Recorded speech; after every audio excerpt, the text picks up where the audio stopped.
the premier real estate closing company in North Alabama.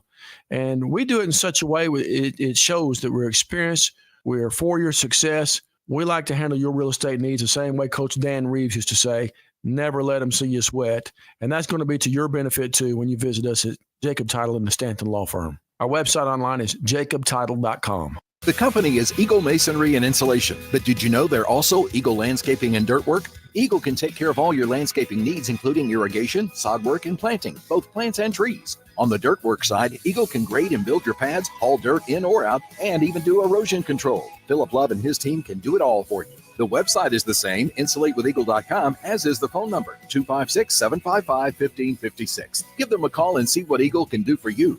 Eagle saves you time. Eagle saves you money. At Mr. Sparky, we're America's on-time electrician. Flickering lights and hot switches can be annoying, but they can also signal a major problem, or worse, an electrical emergency.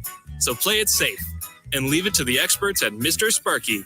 Trust our team of professional, clean, and friendly electricians. We'll get it done right and get it done safely.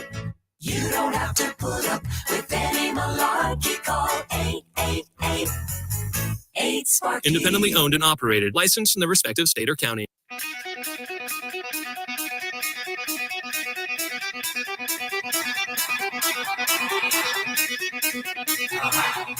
Welcome to Talkin' Ball with Scott Tyson and Drew DeArmond. Call into the Neighbors Wealth Management Hotline now, 256-576-4977. That's 256-576-4977. Now, here's Scott and Drew. There you go. Welcome back in. It is another brand new live edition of Talking Ball, 97.7 ESPN The Zone. Happy Thursday morning, everyone. We're back. We're new. We're live. Safe travels into work, into school, wherever you may be headed on this Thursday, 256-576-4977. That's how you can join us this morning.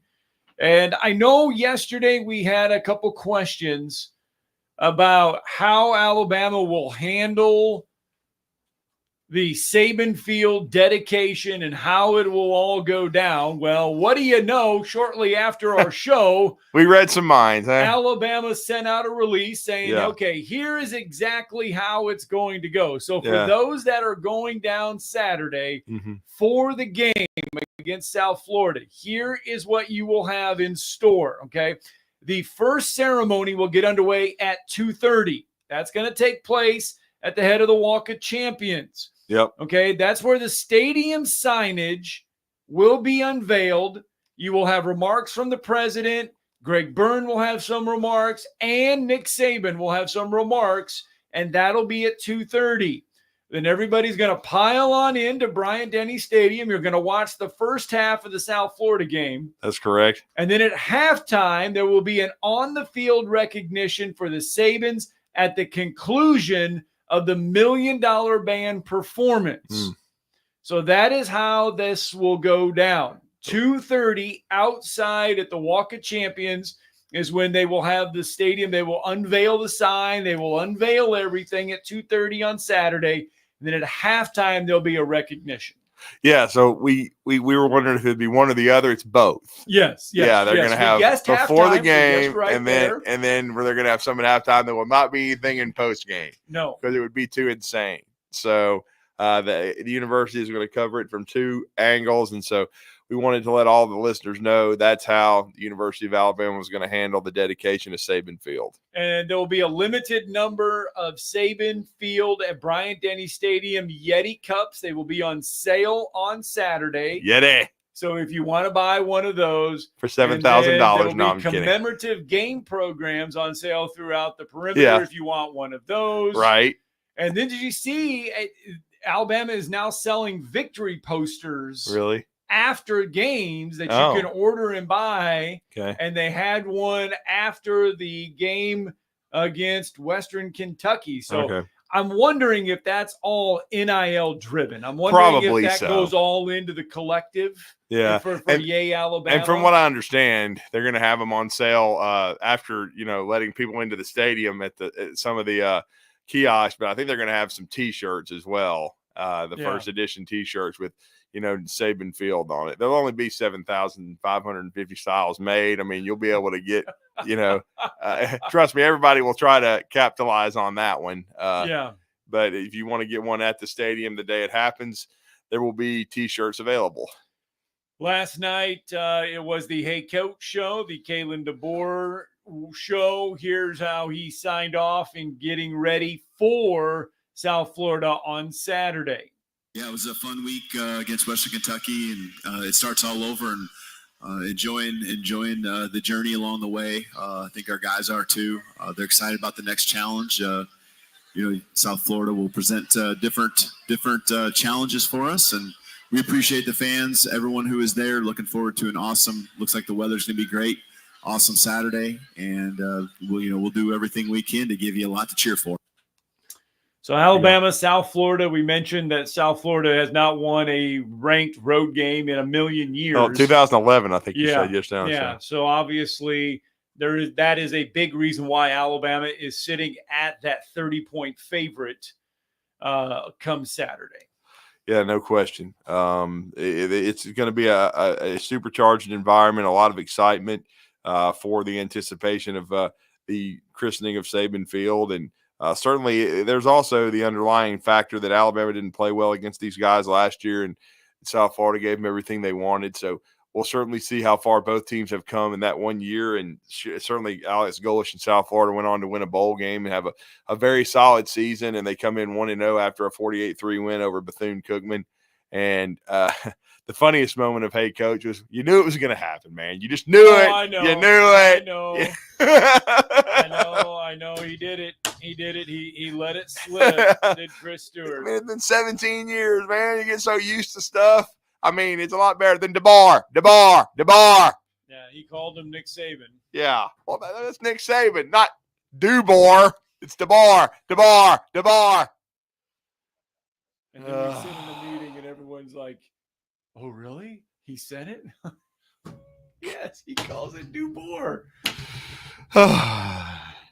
And Alabama won't change it. Whatever. I just don't. I mean, come on. 256-576-4977. You can rattle the cages this morning. That just was my opportunity there. I mean, it was wide open. I thought that was a much bigger mistake than what Chris did. Chris's was actually funny, and he played it off really well. I mean, because you get so wired to saying, right? You get so wired into saying for 17 years because he did Nick Saban. Because he did Nick Saban's. We talked. What we talked about yesterday on the show? We talked about these coaches shows, these TV shows. Yes, remember, people were calling it. He did it for pretty much the entire tenure. I mean, maybe not the entire 17 years, but close. So, I mean, come on. All right, I wanted to check this one thing out real fast. Yeah. Well, I mean, look. You could, I'm sorry, this is totally off the subject, but it actually fills into the radio show conversation. Right. They do at least they do it at Baumhauer's Victory Grill. Right. Okay. Mike Gundy. Did you see where Mike Gundy is doing his radio show? Oh, Lord. Is he ready for this one? I can't wait. Is this something straight out of Roadhouse or something? He's doing his radio. Well, Roadhouse would be a lot better of an environment than this. Man. He's doing it at the Legacy Village Senior Living Center. Okay. There you go. Do your thing, Mike. Yes. Doing it differently. He's been doing his radio shows at Legacy Village Senior Living. Hey, okay. Yes. It's a rather raucous crowd. He's always beat to his own drum, so that he is. Let's go out. Thought you were going to say Ray's Strip Club. The Velvet Pony. Wherever the hell. I don't know. He did a show at a strip club, man. That would be back in the day. There's a lot we could say about that. Let's go out to the phone lines. I mean, like everyone always says, you go for the buffet. Oh, well, yeah. I knew that was coming. Yeah. Let's go out there to the phone lines. Mark from Spring Hill is with us. Good morning, Mark. Hey, morning, guys. Morning. Morning. Hey, I was thinking if y'all don't care, if I'll email you guys winners loser today. Maybe if it's good enough, it makes the show tomorrow. If you want to play it, that's great. If not, that's fine.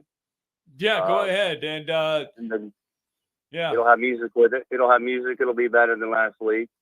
But hey, I want to just mention Coach DeBoer on the show last night. He does this every week, and I was just so impressed with a little girl that had heart problems. Oh, yeah. You know, and that's one of those things that I don't know. There's just not words for it for me. It's for those who did not get to see that, I'll make it quick.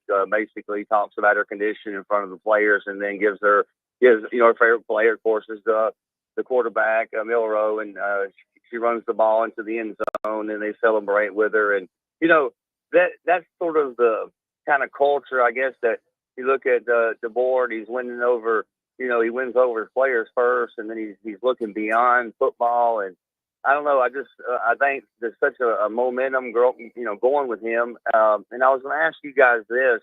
I was trying to figure out a coach that I can remember that has his kind of deposition in terms of, like, he doesn't use profanity a lot, I guess at all, or maybe very little. And I was thinking like Tom Landry of the Cowboys. He reminds me of that kind of demeanor. Your thoughts on that, or any of the coaches he reminds you of that has won championship? And I'll hang up and listen. Well, Tom Osborne. I mean, Coach Osborne didn't raise his voice very often, and I don't ever remember hearing him use profanity. I mean, right. It's just he was a very reserved guy, but an outstanding football coach. That's the first one that comes to my mind. But I mean, I think he's still very intense. I think he's very driven. You hear his. I mean, and they did play his pregame locker room speech. Yeah. From this past Saturday, and I mean, it's when he needs to hit that button. Yeah, he hits that button. Well, I think Coach Osborne was probably the same way, but he just was more calm on the sidelines in the midst of a storm. But hey, it was Coach Osborne, and I think Kalen DeBoer is in some ways the same way. Well, the worst thing that Kalen DeBoer could do is walk into those buildings and walk to the sidelines and try to be like Nick Saban. Right. Try to act like Nick Saban. Try to have that demeanor like Nick Saban. And I think that's where, when these coaches that work under very, very successful coaches, we've seen it under Nick Saban. We've seen it in other sports where you try to emulate the guy you're following because that's who you've learned from, and it doesn't work. Mm-hmm. Will Muschamp has had some success, but not a ton of success as a head coach, but he's tried to emulate Nick Saban. He's a very high-strung guy anyway. That's just who he is. Some guys, Kirby's high-strung. But Kirby tries to be himself, though, a little bit too, though. He has a little bit of a different edge to him. He's the only one that's been successful under the Saban tree, really. I mean, you can look at all of the assistant coaches that he's had. Now, we'll see if Sark lasts. I mean, Sark certainly is off to a very promising start at Texas after doing a turn under Nick Saban. But, again, there's just been so many that have not made it. And so that's going to be one of the fascinating things. And Lane Kiffin, he's on a good path right now with Ole Miss, but he's had some hiccups. Right. So we'll see if he can get Ole Miss to the mountaintop, or does he go somewhere else, and how does he do? So, I mean, there's a couple of them out there still you're watching closely. But, Billy Napier right now, it don't look good at Florida. We'll see if he can get it turned around, certainly. But it's a very interesting dichotomy when you start looking at, okay, when you're trying to, because that's what a lot of schools do. They see a guy like Nick Saban and not just the success at Alabama, but the success at LSU. If you really go back and look, I know it was just a year, but he won the MAC at Toledo, and then he at Michigan State, by the time he left, they were a 10-win team. And you're just, okay, what's the secret sauce? Let's see if we can figure out how he did it, or some of his assistant coaches, the next rising stars. Dan Lanning, that's another one that's been on a good path. I mean, we shouldn't, not mention Lanning, but there are some that have looked promising, but a lot of them have not, materialized as head coaches. But again, it is what it is. It's a crapshoot in some ways, and a lot of times it's if you take the right job, with the right infrastructure. And so That's true. But I mean, Muschamp took 2 jobs. He took Florida, which has got, it's an outstanding university. It's an outstanding place to recruit players because you're in the middle of a hotbed. And then he got off to a good start, and then it fell off. See, that's what you have to. That's kind of what I'm talking about with Sark. You got to see if they can continue to, win at the highest level.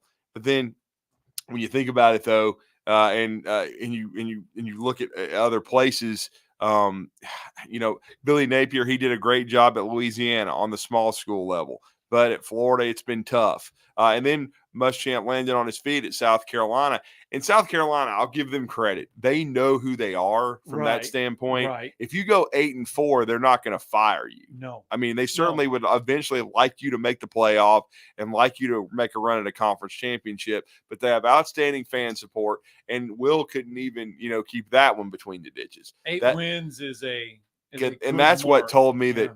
Will Muschamp very likely is just not a head coach. Outstanding assistant, and very likely Jeremy Pruitt the same way. But Jeremy, he's going to have to serve his sentence. Unfortunately, he just got absolutely screwed over. But that's just the way it is. But it's just really weird, and it's hard to predict because I mean I'll be honest. It also depends on the place. Look at Chip Kelly.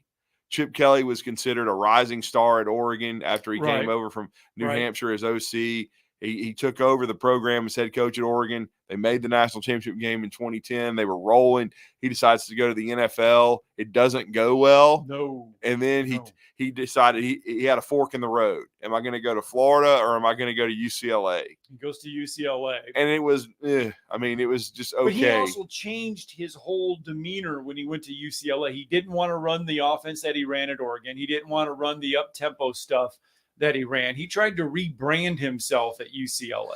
And now he's at Ohio State because he doesn't want to deal with he's figured out in his own mind that he doesn't want to be a head coach. He just wants to call plays. I mean, honestly, here's what he really wanted to be. He wanted to be an NFL head coach, but it didn't work. Right. With the Eagles nor the 49ers. It got off to a promising start in Philly and it filtered out. And then with the 49ers, it did not go well. And so he finds himself out of the NFL. But again, I think he's a good football coach, but a lot of times it's what job do you take? It's just really interesting. All right, let's get our first break in. 7:16. Got to get it in real fast. When we come back, we'll get back out to the phone lines, 256-576-4977.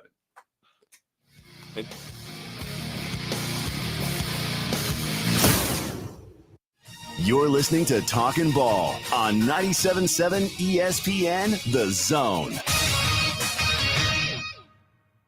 Waiting on a state trooper for an injury accident. This one's in Lacey, 231, just north of River Loop Road. Everything else seems to be in order this morning. Traffic moving along nicely. You be careful on your trip in. Put extra room in there so you got someplace to go if something does go wrong. D&L Refrigeration repairs heating and air conditioning units for homes and businesses. D&L 256-652-1207. State license 08091. Captain Nick in the Valley Skywatch Traffic Center. T-minus 3, 2, 1. Blast off. The Trash Pandas want to help you raise money for your organization. Local nonprofits can enroll in a Trash Pandas ticket fundraiser. Organizations receive a minimum of 20 ticket vouchers at a discounted rate. The vouchers are sold at face value, and the organization keeps 100% of the proceeds up front. No deposit is required. For details, visit trashpandasbaseball.com. You need a lawyer and pick up the phone. I'm attorney Gary Lackey. When you call for a lawyer, where does that phone ring? It might be in a call center somewhere, maybe 100 miles away. But my phone rings in my office. The Lackey Law Firm. I'm attorney Justin Lackey. My phone rings in my office, too. So does mine. I'm attorney Jennifer Lackey. And when you've been hurt and need help, we're here. We're the ones who take your call. And get what you deserve. You want to talk to your lawyer. You don't want to reach a call center. With the Lackey Law Firm, that never happens. The Lackey Law Firm. And this is the most important part. We'll treat you like family because that's exactly what we are. The Lackey Law Firm. And I'll go you one better. If you can't come to us, we'll come to you. The Lackey Law Firm. The Lackey Law Family. 1-800-4-RIGHTS. No representation is made that the quality of the legal services to be performed is greater than the quality of legal services performed by other lawyers. Eagle Masonry and Insulation. It's right there in the name. Eagle is your one-stop shop for block, stone, or brickwork, monument signs, and outdoor kitchens and fireplaces. Eagle also offers the finest craftsmanship and insulation, including fiberglass or spray foam insulation, and of course, insulation removal. Philip Love and his team have years of experience, bringing the region the best in masonry and insulation services. For more information and a quote, visit insulatewitheagle.com or call 256-755-1556. Eagle saves you time. Eagle saves you money.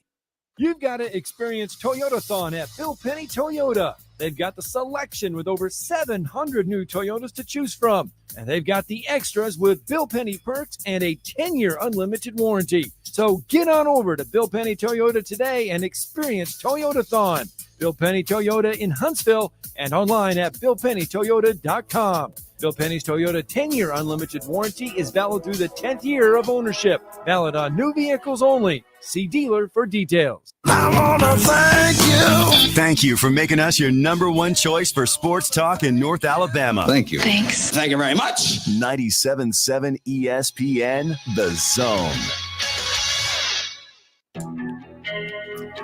There you go, 7:19 on a Thursday morning. Don't forget, plenty of high school football coming your way tomorrow night, so make sure you have the 97.7 ESPN, the app downloaded, so you can have high school football at the palm of your hands all night long. We'll start running down everything, what we have coming up for you here in a little bit.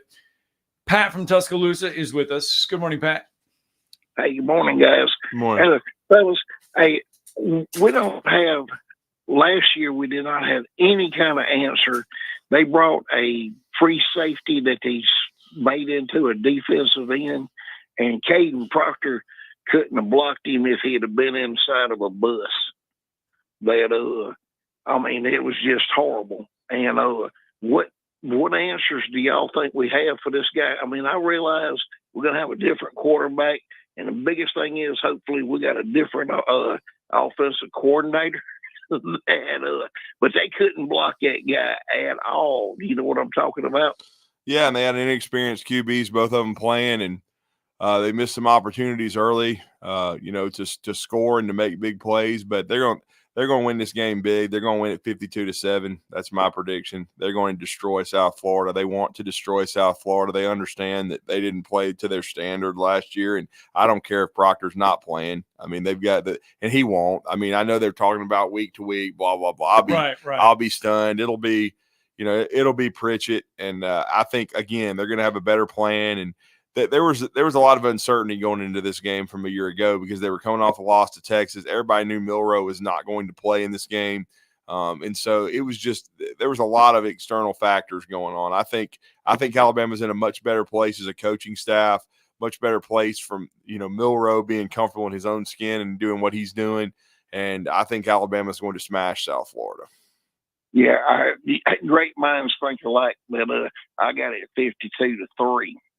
And so I don't think we'll blank them, but but like you said, we're not going to let them score much, guys. And but one quick question before we leave, a recruiting question. That Ty Jackson has an unofficial visit to Alabama for the Georgia game. Yeah. How come we haven't been able to finagle an official visit out of Ty? Well, I think that won't happen until later in the process. He's not going to supposedly make his decision until December. So if you have that card to play later in the process, I don't think that's necessarily a bad thing. We've already seen the starts that Florida and Florida State have gotten off to. Both of them look awful. And both of them seem to have the upper hand in his recruitments at some point in the summer. So let that play out. If both teams aren't very good, you may see a coaching change in Gainesville. So it allows you to be steady as she goes and have a chance to still get Ty Jackson. I know Kane Womack is kind of leading that recruitment. So I would just let things play out. Now, another former Saban guy we didn't mention, Mario Cristobal, I'm sure he'll try to get involved, but And Mario, he has been the epitome of like the roller coaster because he had it going at Oregon, but they were inconsistent. He would follow up a win at Ohio State with a loss at Cal Berkeley. We'll see what he does. It's been a slow build at Miami, but he got a huge win. Can they continue, their upward climb? Are they the best team in the ACC? Are they a college football playoff team? We certainly are going to see, and he's recruited at a high level. He's attacked the portal, but I think with Ty Jackson, you just kind of got to let that let itself play out. And certainly, if him and Justice Terry are in the stands in Bryant-Denny Stadium for the Georgia game, the more the merrier. Yeah, you mentioned Mario Cristobal. 2018, he was 9-4. Yeah. 12-2, 4-3 because of the COVID year in 20, and then 10-3 in 2021. Before going to Miami. Yeah, before going to Miami. And he's 12. Well, I think he's 13-13 he's now. 13-13 at Miami, 6-10 in ACC play. Yeah, and he lost to Georgia Tech in the worst possible way last year. Yes. Gagarino. All right, guys, that's going to be a night game, and Alabama's beginning to get Bryant-Denny as a very special place at night. It sure is pretty. All right, guys. Hey, y'all have a blessed day, and thanks for taking my call. Bye-bye. All right. Thanks. Yep. Thanks. Let's get to Jeff from the Borough. Good morning, Jeff. Good morning, guys. I was going to say, I'm sure that coach has a good sponsorship deal with that place, so I wouldn't worry about it too much. It's all about. Or maybe that's in all seriousness, relatives. I mean, I'm not taking shots at all. There's a family connection. We don't really know. Yeah, I mean, it don't really matter. I mean, it's all about sponsorship. Right. I mean, it's how many commercials you can play, and then about content of your show, about how many breaks you can have, and how many sponsors. The more sponsors you got, the more commercials you can play. That's what stations one thing. They're not worried about content of shows. They're worried about what sponsor what money they can make, cash in the pocket. They ain't worried about the content anymore. They're worried about how many 30-second spots they can play. But what I want to ask you guys is, I was reading something yesterday online, one of the Alabama websites, and this guy wrote it. He had lived in Alabama all his life, grew up there and everything, talking about how, of course, how great Alabama football was and going to football games and stuff. And so I don't know what problem, I don't know if they abandoned or whatever, but he was talking about stuff like the football, I don't know about all that, but football specifically. He was saying like that they was going to, he called them do-gooders or something. And he said they was talking about that they wanted to ban cheers like Roll Tide and Yay Alabama. And he said that he called them do-gooders. What he said when they did that, he said people thought that they was racist doing that stuff. Have y'all heard about that? No. They said they wanted to ban it and certain other stuff too. They said when they did that stuff, there was a group of people said when they said Roll Tide or that it was racist, J.I. was racist and stuff. So I don't know if it's true or not. I mean, I don't think they've done it anyway. I don't think they're going to stop from saying it. But I was saying that's what he said.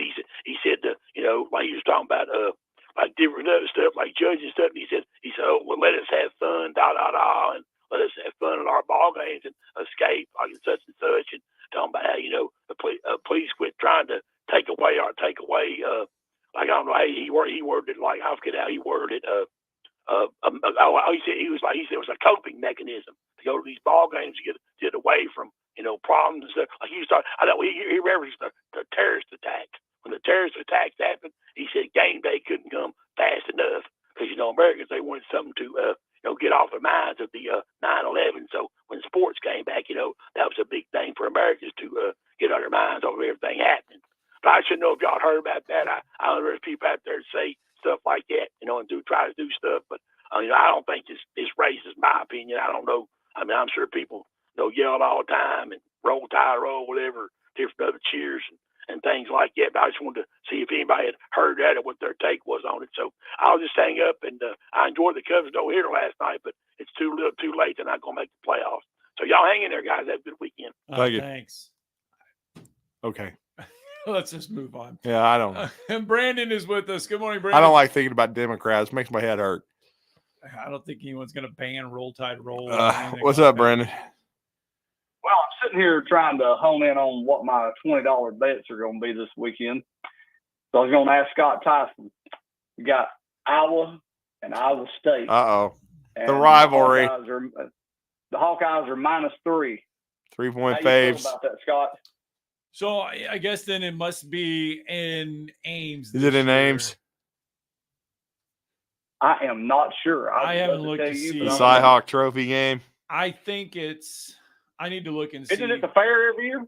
No, it's home at home. Yeah, This is the home and home series. yeah, it is. It is. I don't think they've ever played this one away from Really? Jack Trice or Kinnick.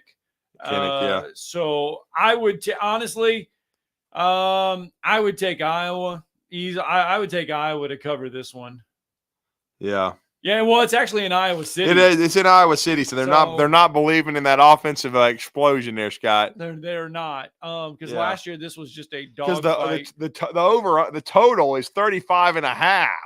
I would take the I would take the over. I would take you? the over on the points and the 3. Yeah, I would. Yeah. Yeah. I was planning to take the over for sure, but I was looking at the points and I'm like, what do they know that I don't? Because it's so small. I think honestly, -150 on the money line. I think they're just staying with the Iowa tradition, the fact that they can't score. Yeah. And I know it was Illinois State, but Iowa did get off to a very slow start last weekend in the first half. Like a lot of college football teams, the first half offensively, they were inept and they were challenged. They got it going. I was getting texts, man. Yeah, they got it going in the second half, but there were a lot of college football teams. I mean, look, Ohio State got off to a slow start Saturday with Chip Kelly and that prolific offense. All right. Penn State got off to a moderately slow start, but they got it rolling. There were a lot of college football teams on Saturday that got off to a very, very slow start. Iowa was one of them. So there you go.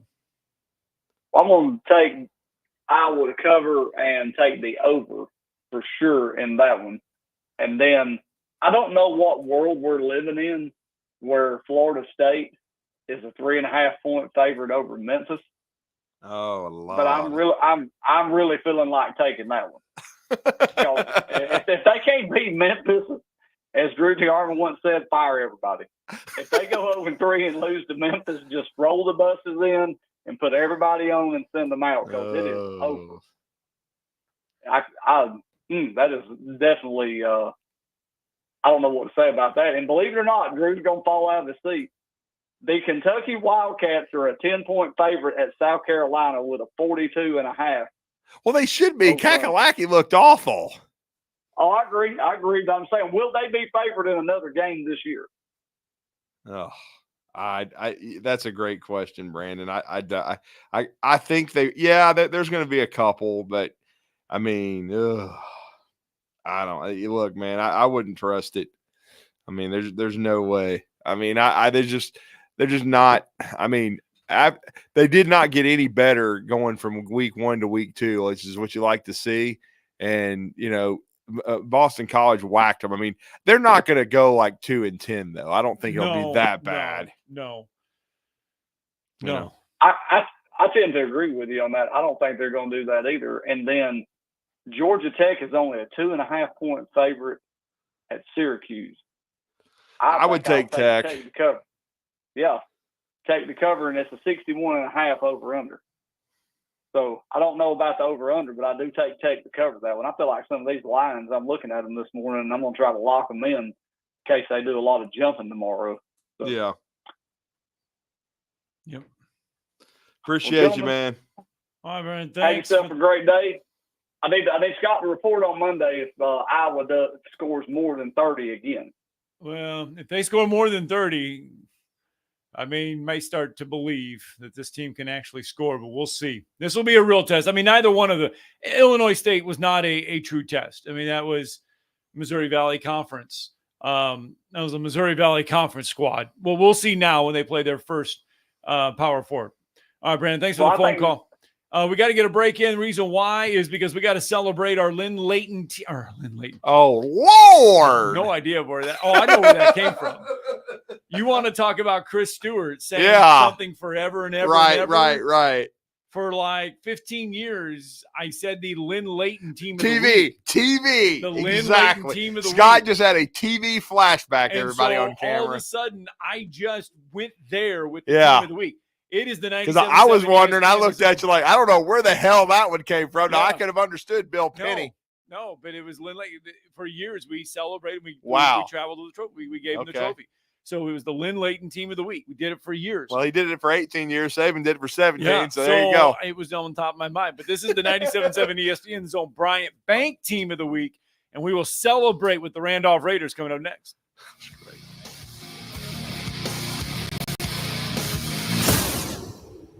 You're listening to Talkin' Ball on 97.7 ESPN The Zone. From the Fox 54 Weather Center, I'm meteorologist Emily Owen. Expect mostly clouds for this Thursday across the Tennessee Valley. We'll see high temperatures once again warm into the upper 80s for the afternoon. Maybe an isolated shower or two that decides to pass through. Otherwise, we'll be staying dry. Heading into our Thursday night, partly cloudy sky, low temperatures falling into the upper 60s for the overnight. I'm Fox 54 meteorologist Emily Owen on your home for ESPN Radio 97.7 ESPN The Zone. I reckon Lacey's our only working accident. That one was an injury type. 231 north of River Loop had a vehicle run off into the woods there. They were waiting on a trooper at last report. Everything else looks good this morning. You be careful. Maybe we can keep it that way. The 8th annual Bernard Blues and Barbecue Fest is coming up this weekend next to Ave Maria Grotto at St. Bernard in Coleman. Arts and crafts, live music, great barbecue, a KC cook-off, and a $10,000 giveaway. Captain Nick in the Valley Skywatch Traffic Center. From heirloom diamonds to contemporary jewels, Loring & Company is the place to find something truly special. Whether shopping for a diamond ring for that once-in-a-lifetime occasion or marking a milestone birthday or personal achievement with a Rolex watch, you'll find just the thing in our edit of the world's most sought-after brands, including David Yurman, Roberto Coin, Marco Bicego, and Fopay. Expect a treasure trove of the world's most unique, even breathtaking earrings, rings, necklaces, and bracelets, making choosing just one piece a challenge in itself. Loring & Company Jewelers on Airport Road. All right, welcome back, Talking Ball. I know we got some questions coming in on the app, and we got other phone calls we want to get to, but we also got to hit the pause on all of that conversation because I guess we did you play it? Yep. There we go. Only knew that we were – there we go. Throw! That's okay. We're getting it ready. There we go. Here we go. It's only our show. Each week, they lace it up. Each week, we'll present our team of the week. Get in here. I got one thing to say. So it's time for the Bryant Bank Team of the Week presentation. There you go. See, we don't have any rehearsals or practice or anything like that, so we just run this thing off the fly. we just run it on the fly. We have to, man. We do.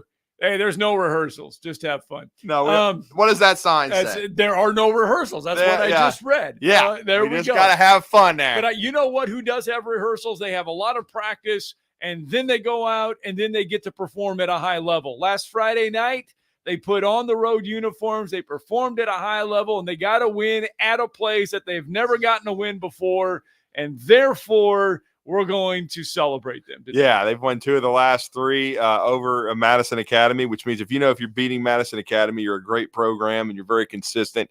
He's in this 5th year. They're trying to make the playoffs for the 5th straight time. They're trying to win their first 4A Region 8 championship. We're 1 2-point conversion away from doing it a year ago. Everybody knows what I think of the Randolph Raiders and, of course, their head football coach. And he's been kind enough to join us for a few minutes and talk about being named the Bryant Bank Team of the Week. And, of course, we're talking about Coach David Lloyd. Coach, you're with Drew and Scott. Good morning, sir. Good morning, guys. How you doing? We're doing well, Coach. How did you like the way your team responded? We know how good West Morgan is. I think a lot of people around the state are starting to figure it out. They've reloaded under Drew Phillips. I know you're very close to him. You guys missed some opportunities early in that game. It didn't play to your standard, but how did you like the way your team responded on the road against what we know is a very quality opponent in Madison Academy?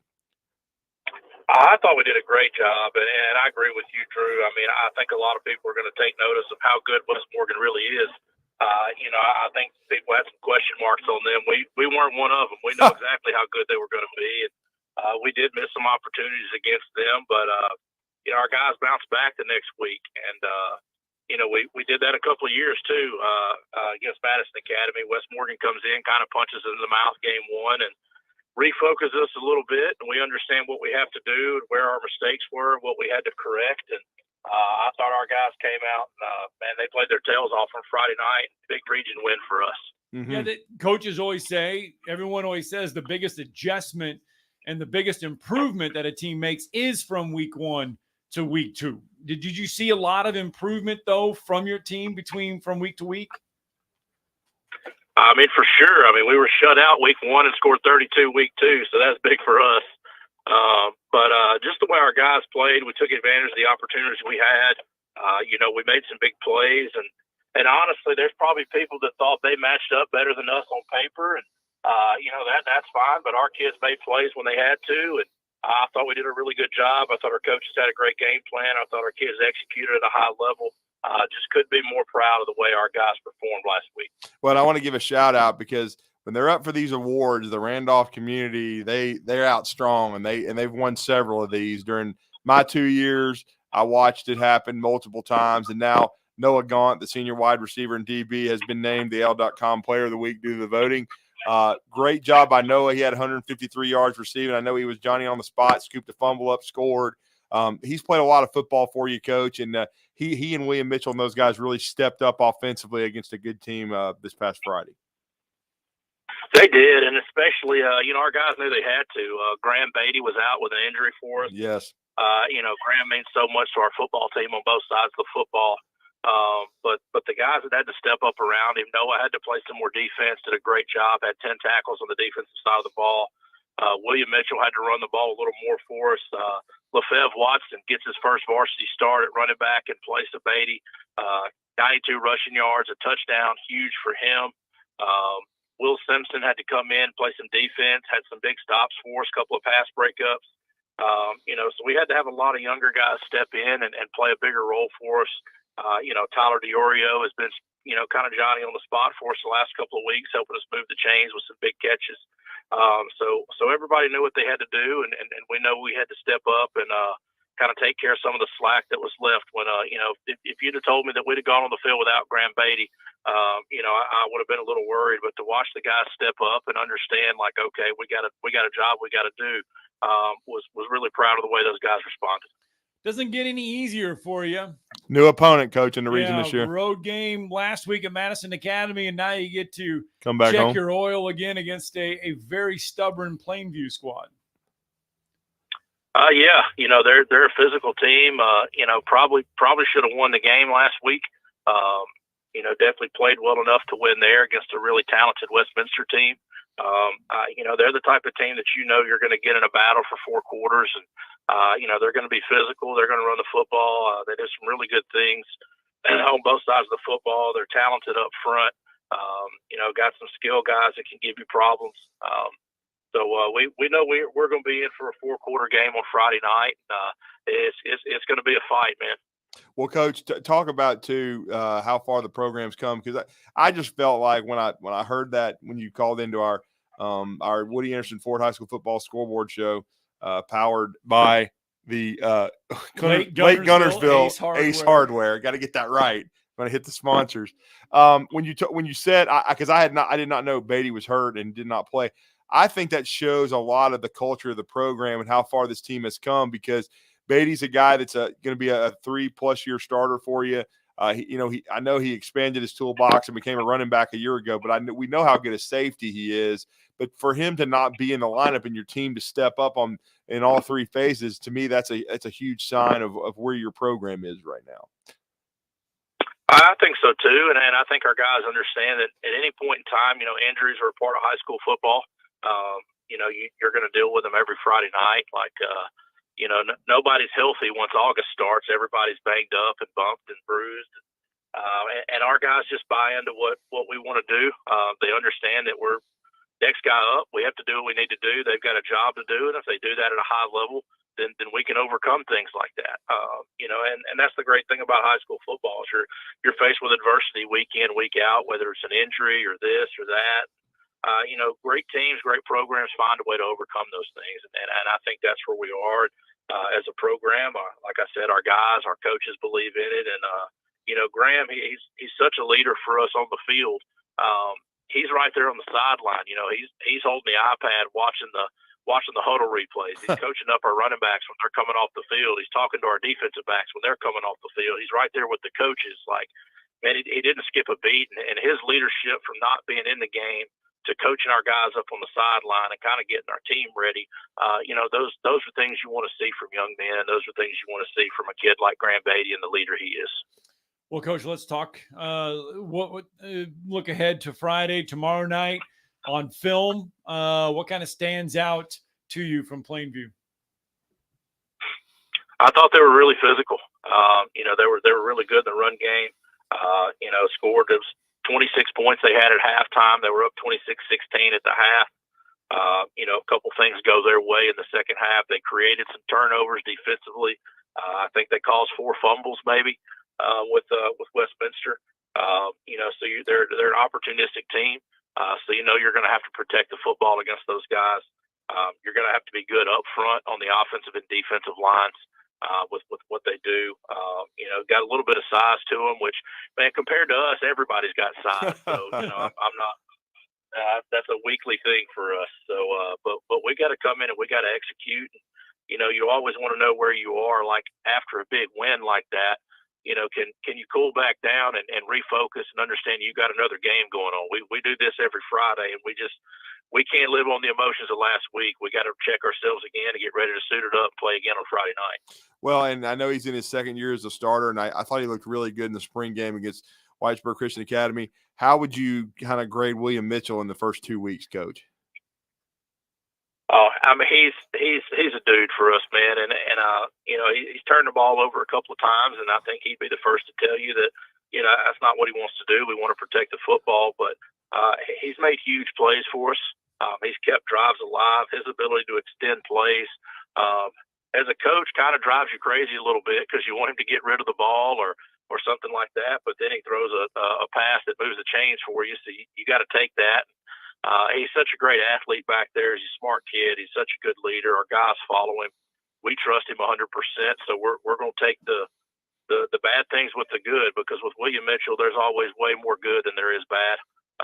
You know, and he's just done such a great job. He knew he was going to have to take over some of the running duties. Carried the ball 21 times for 90 yards against Madison Academy last week with the touchdown, threw 2 touchdown passes. You know, so he's just been, I mean, he's tough as nails.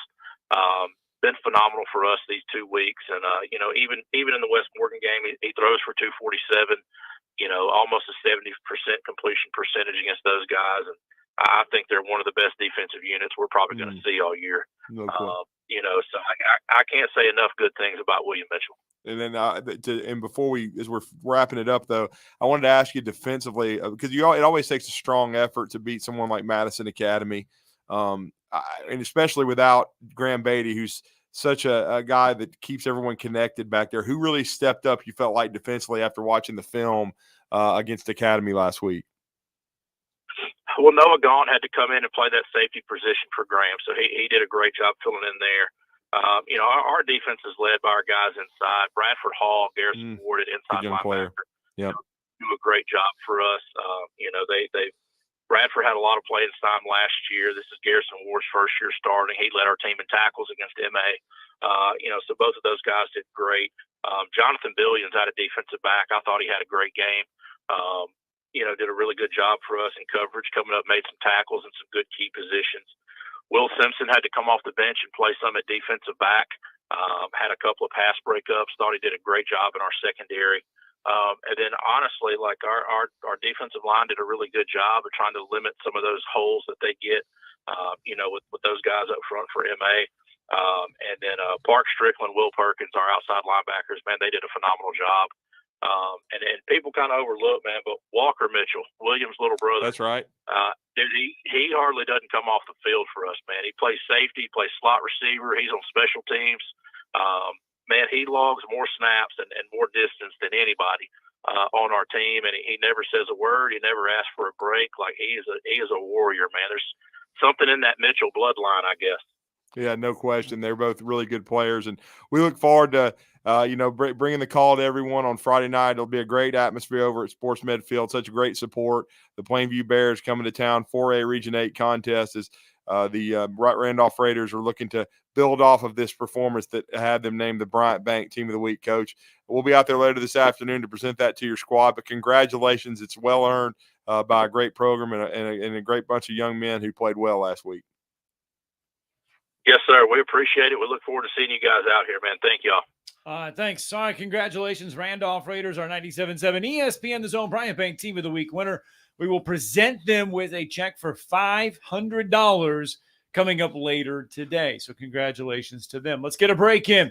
When we come back, I know we are in the throngs of college football, but there was some big college basketball news yesterday. Oh, boy, oh, boy, oh, boy. Did you see this with Memphis? Yeah. Stans is gone. He out of hell. We will fill you in next. How does he have any left?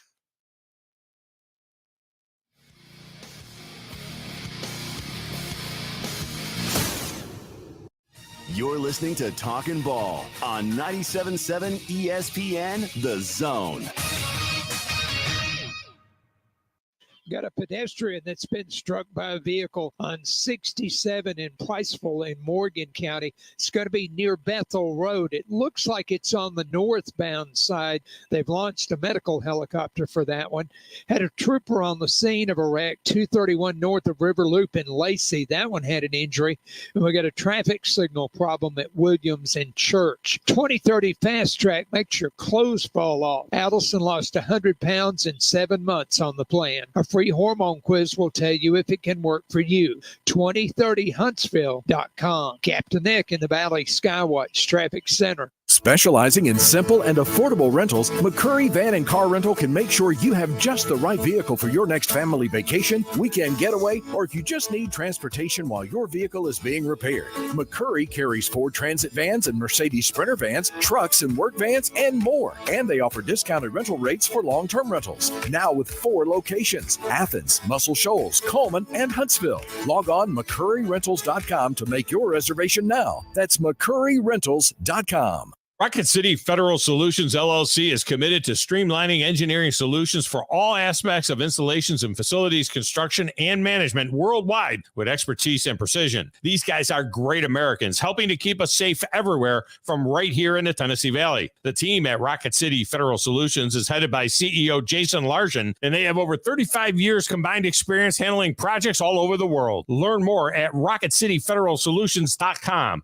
That's RocketCityFederalSolutions.com. Ann Adams with Berkshire Hathaway Rise Real Estate is the one name to know if you're buying or selling real estate. With years of local experience, Ann Adams offers buyers in-depth knowledge of the local housing market and will narrow available properties down to those you'll be interested in so you can save time when shopping for your new home. If you're ready to sell, Ann offers a seamless process using accurate pricing and expert negotiation skills to make sure you get a fair price for your home. Call Ann Adams today at 256-337-2625 or log on bhhsriserealestate.com. Hi, my name is Dan Aldridge. I'm here to let you know about the Aldridge Law Firm and the soon-to-be-announced Legal Town Center. I've been practicing law in Alabama since 1984, and I also practice in Tennessee. And I'm from North Alabama, and I'm here to represent you and take care of your legal needs. For many of us, hiring an attorney is not high on the priority list and maybe a little scary. But it's something that we all need at some point. So by all means, do your homework. And if you need representation for car accident, wrongful death, medical malpractice, nursing home abuse, or estate planning, or any other matter, just give us a call at 256-534-3188. And you can email me at Dan, that is Dan at danaldridgelaw.com. Dan at danaldridgelaw.com. God bless America. No representation is made that the quality of legal services to be performed is greater than the quality of legal services performed by other lawyers. This segment of Talkin' Ball is brought to you by University Kia, the #1 volume Kia dealer in the state of Alabama. Located online at universitykia.com. Welcome back, Talkin' Ball 97.7 ESPN Zone. Scott Tyson. Anytime a coach gets let go, it's kind of like, okay, you're going to click on it. But anytime a program says bye-bye to not 1, not 2, not 3, but 4 coaches in one day, it kind of grabs your attention a little bit. And that's exactly what happened. I know we're in the middle of college football, and we've got a lot of college football, but Memphis head coach Penny Hardaway on the basketball side, which, by the way, remember, in October, Memphis, in little over a month, Memphis like a month will and be a half here at the Von Braun Center playing basketball against We Alabama. think. And they only right now don't have a lot of coaches on that staff. They have one. Penny Hardaway dismissed 4 coaches yesterday, and there was no reason given why he dismissed the coaches. Well, now it's coming out, and you knew it would. Yeah. And you knew there would be ramifications, and there'll be all this stuff, people digging up and trying to find why this all happened, because this was a sudden departure. One of those coaches that was dismissed, former Mississippi State head coach Rick Stansberry, who was a member of that staff. He was an assistant coach. He is gone. 2 other assistants, as well as a special advisor, were all fired yesterday. And now it's coming on the heels of what is being described as an anonymous letter that was sent to the NCAA. And all they will say is that it's dealing with what could be major violations in a recruitment of a player and academic violations which occurred during the 23-24 basketball season. Well, I'll just say this. If you've been following Penny's time at Memphis, he's gone through assistant coaches like water, man. They've been so many people leave that program since he took over as head coach, and it's one of those things. It's like a house of cards. You just keep expecting it to crumble, and it's probably about to crumble. I'm sorry. I mean, I just pray the exhibition game goes off at this point. I mean, they're selling tickets for it. I mean, you know, I'd imagine it'll go, but I imagine he's going to have to. I mean, you don't fire 4 coaches unless you have a plan to replace them right away. You would hope he has a plan. If you watch him coach, sometimes you don't think that, but I'm just saying. I don't know. I mean, to me, the whole thing is bizarre. It doesn't surprise me a bit, though. I mean, it really doesn't. I was going to another guy with basically an NBA background that can't coach on the college level. I was going to see, because I know once you're let loved go, him as a player, but nah, he ain't it. Yeah. So right now they have Mike Davis. Is that the Mike Davis? It's got to be. He got fired. He's not at Detroit anymore. Did he bring in the Mike Davis? Well, all it says is Mike Davis, and you click on it, and it doesn't give you a name. I'm like, okay, let's see if this is the Mike Davis. Well, I mean, he's always been known as a great recruiter. Talking about the Mike Davis, who is from Fayette, Alabama, and played at the university, and then has coached at many different places. UAB, yeah, he's at Detroit, Memphis. Yeah. You know, he was at Former Texas Indiana Southern. Hoosier head coach, UAB, Texas He was Southern, he Detroit took over Mercy. Bob Knight, got him to the Final Four because he'd recruited that team. He was an assistant in Indiana. Yeah, I mean, he's always been known as an ace recruiter. So I guess it's just Penny and Mike right now until he finds 3 other guys. And he's got a director of player development and community relations, but that's it. He's got a chief of staff. Yeah. Director. He's got a couple of basketball operations guys and scouting, but yeah, he's got Mike Davis and him right now. Lord. As coaches. So all right, 256-576-4977. You can join the program here for a minute. Coming up at the top of the hour, we will flip the script back to college football as Travis Reier will join in his the new show. role as an SEC guy. After 21 years with BamaOnline.com, still knows the Tide backwards and forwards, but he does the SEC, the Second Helping podcast with our good friend Brent Beard, and he's taken it in a different direction. He's doing his own YouTube channel now, which is very exciting for him, and it's going to be great to have Travis back on the show. So if you look at the SEC in week 2, and obviously Alabama, South Florida, Auburn, Cal, we've talked a lot about those games. Texas, Michigan would probably be the headline game. But what about this Arkansas-Oklahoma State game? It's an 11 o'clock kick. It is in Stillwater. Oklahoma State is a 7.5-point favorite. After seeing what Arkansas did in their opener, do you think the Hogs can go on the road I don't pull know. off this win? Because they played UAPB. They scored 70 points. They did what they Right. were supposed to do. Right. Well, we don't really know a whole hell of a lot about them. They looked a lot better. They looked well coached, but it was an overmatched opponent, man. We're going to know a heck of a lot more after they play Ollie Gordon and the Mullet and in Stillwater. Well, Kentucky is opening up SEC play. South Carolina travels to Lexington. We can talk about that one. And then the other big one, really, it's ranked versus ranked team. NC State taking on Tennessee Saturday inside Bank of America Stadium in Charlotte, Tennessee, an 8.5-point favorite. Do the Vols have what it takes to get a neutral field win?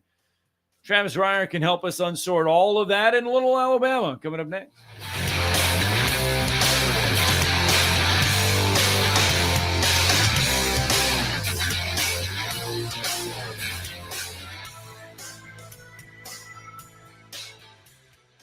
This is Brent Musburger's VSiN Action Update on 97.7 ESPN The Zone. Check out VSiN's catalog of original podcasts, daily and weekly programming to keep you in the know when you're on the go. Only at VSIN.com.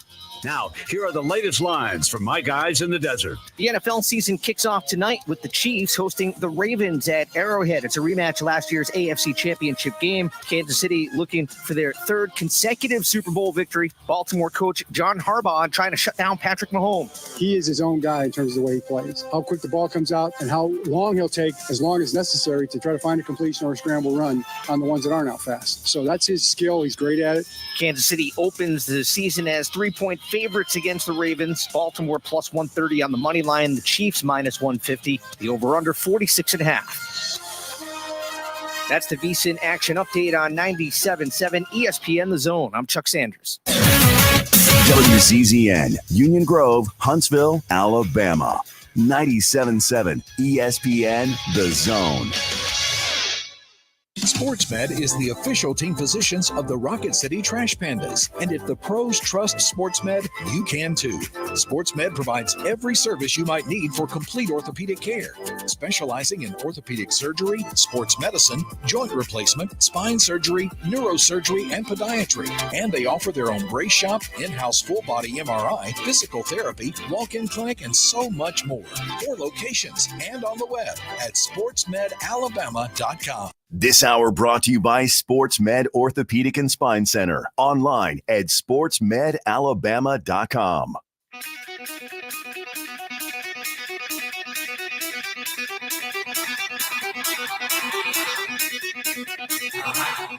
Welcome to Talkin' Ball with Scott Tyson and Drew DeArmond. Call into the Neighbors Wealth Management Hotline now, 256-576-4977. That's 256-576-4977. Now, here's Scott and Drew. As always, hour 2 going to get you underway thanks to our good friends over at SportsMed Orthopedic Surgery and Spine Center. They are dedicated to providing care that improves lives. They've got a busy Friday night as well.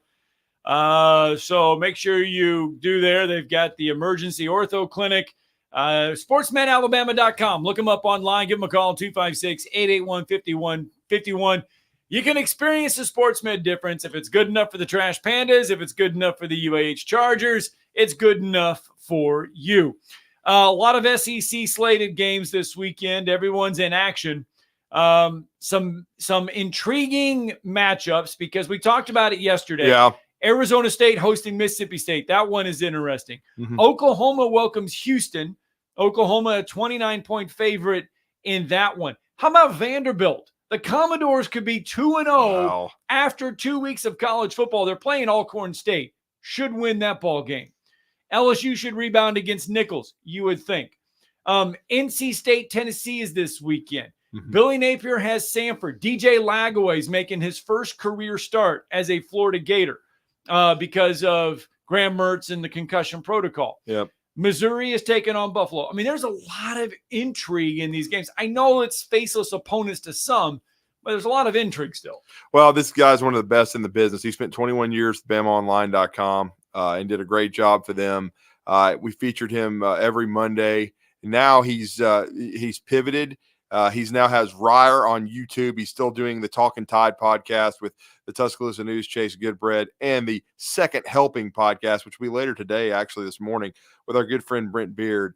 He does a great job. It's Travis Ryer, and we were going to continue to feature him throughout college football season because we just have so much respect for his knowledge and his ability to break things down football-wise in the SEC.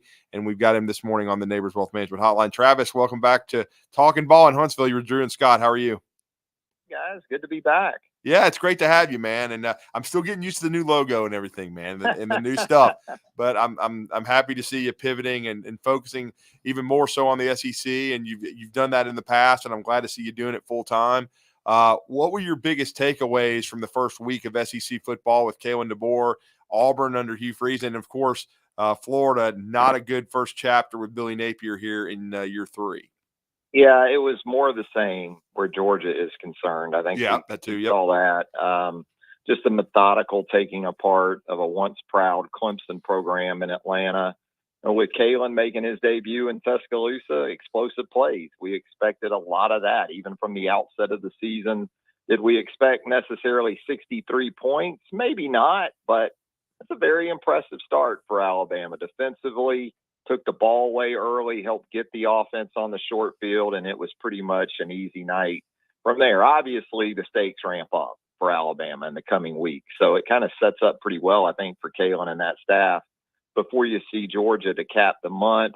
The biggest surprise to me, I guess you could coincide this with biggest disappointment was just the level of ineptitude for that Florida team in the loss to Miami. Miami looked great. Don't get me wrong. I mean, I'm with everybody else about Cam Ward. That roster also upgraded significantly in some other areas, not just quarterback. But in game 1 of year 3 of the Billy Napier era, if I'm a Gator fan, I'm expecting to at least be competitive in one-on-one matchups. And that was most sobering for me about Florida, was that in pretty much every one-on-one that Florida had from a personnel perspective, even when Florida was in the right place in that game, they pretty much lost them. And that's rough. I mean, that's obviously tough for Billy. Now you've got, as you guys talked about, the injury to Mertz. Now comes DJ Lagway, a very highly rated and regarded true freshman quarterback. So, we'll see how that plays out this weekend against Stanford, because you got A&M coming to Gainesville in a couple Saturdays. But yeah, those were some of the primary observations from over the weekend. I thought some teams that you wanted to see do what they did to inferior competition also did that. Auburn being one of those teams, Tennessee being one of those teams, and I'd say Oklahoma as well. Yeah, and Travis, because of those inferior teams and because of Florida's performance, LSU's performance, the SEC kind of got a bad rap in week 1 because some of these teams played these inferior ones. And when the SEC went up against a squad like USC, like Miami, they come up short, and it was kind of a knock on the conference.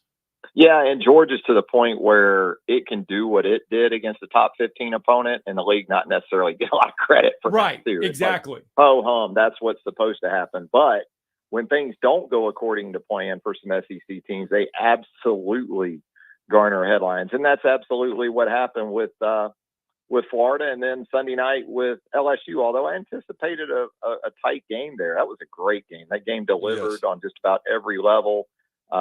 Concerning for LSU from a perspective of, it seems like season openers have been especially difficult to win, although the competition, as we talk about competition, give LSU credit for that.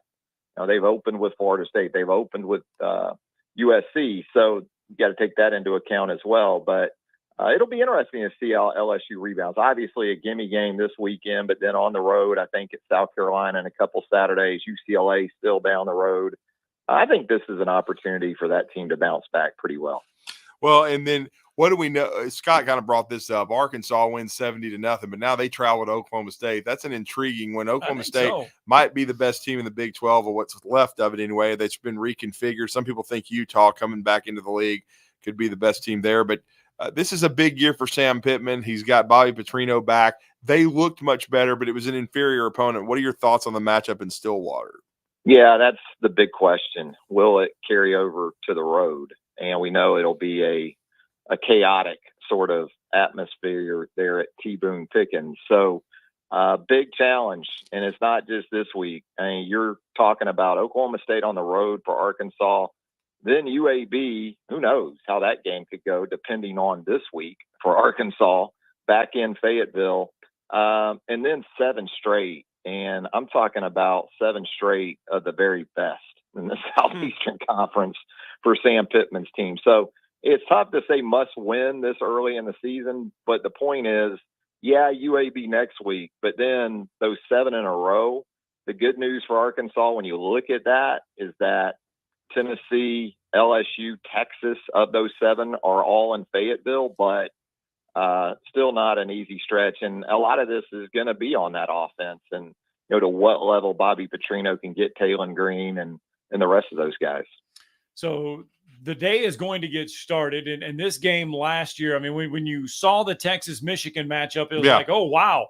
This is going to be Jim Harbaugh, Steve Sarkisian, Michigan defending national champions. This has got prime game written all over it. Well, Jim Harbaugh departs. Michigan, talk about a team that will make improvements from week 1 to week 2. They did not look all cylinders in their opening season win, but they did get the win. Texas looked okay. They looked good at times.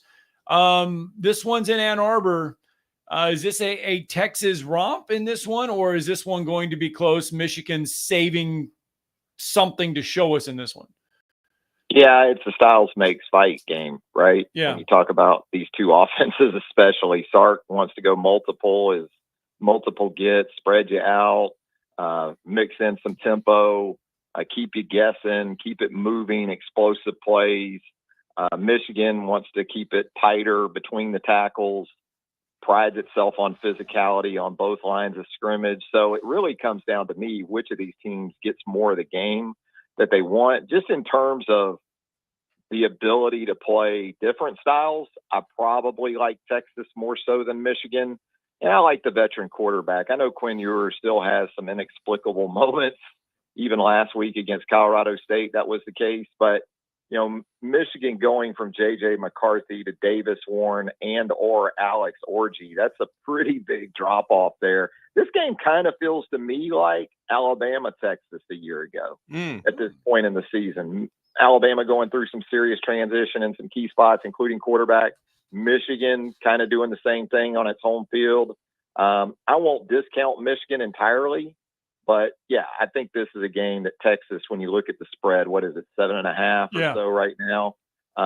If I were going to go either way with that, I'd probably have to lean Texas. And we're talking to Travis Ryer on YouTube, and the Second Helping podcast with Brent Beer will be later today. And they will be breaking down the Southeastern Conference coming up this weekend, and that should be some must-watch. Brent Beard, one of the best in the business as well. He still does Talkin Tide with Chase Goodbread. And speaking of that, this Alabama matchup with South Florida, we know it did not go it was not a pretty game. It was one of the ugliest wins of the Nick Saban era.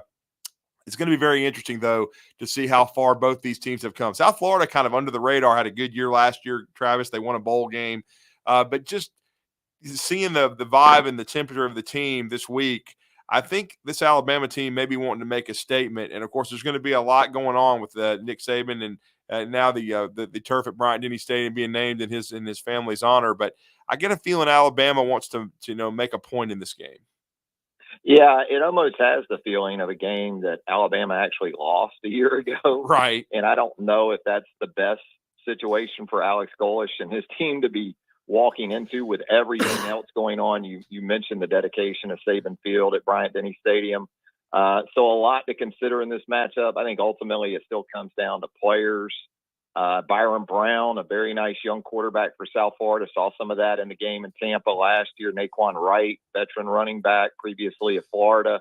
Those two, we talked so much a year ago about the quarterback situation for Alabama and how dysfunctional it was a couple weeks into the season. But South Florida was able to do enough on offense, too, to keep that game 10-3, a one-score game there going late into the fourth quarter. For Alabama, I'm interested personnel-wise about the left tackle situation like everybody else. Caden Proctor, dealing with that shoulder injury. What does that mean for Elijah Pritchett? Does it mean perhaps some shuffling of the offensive line? So some things to consider there as well. Ultimately, yeah, I think Alabama is focused, engaged.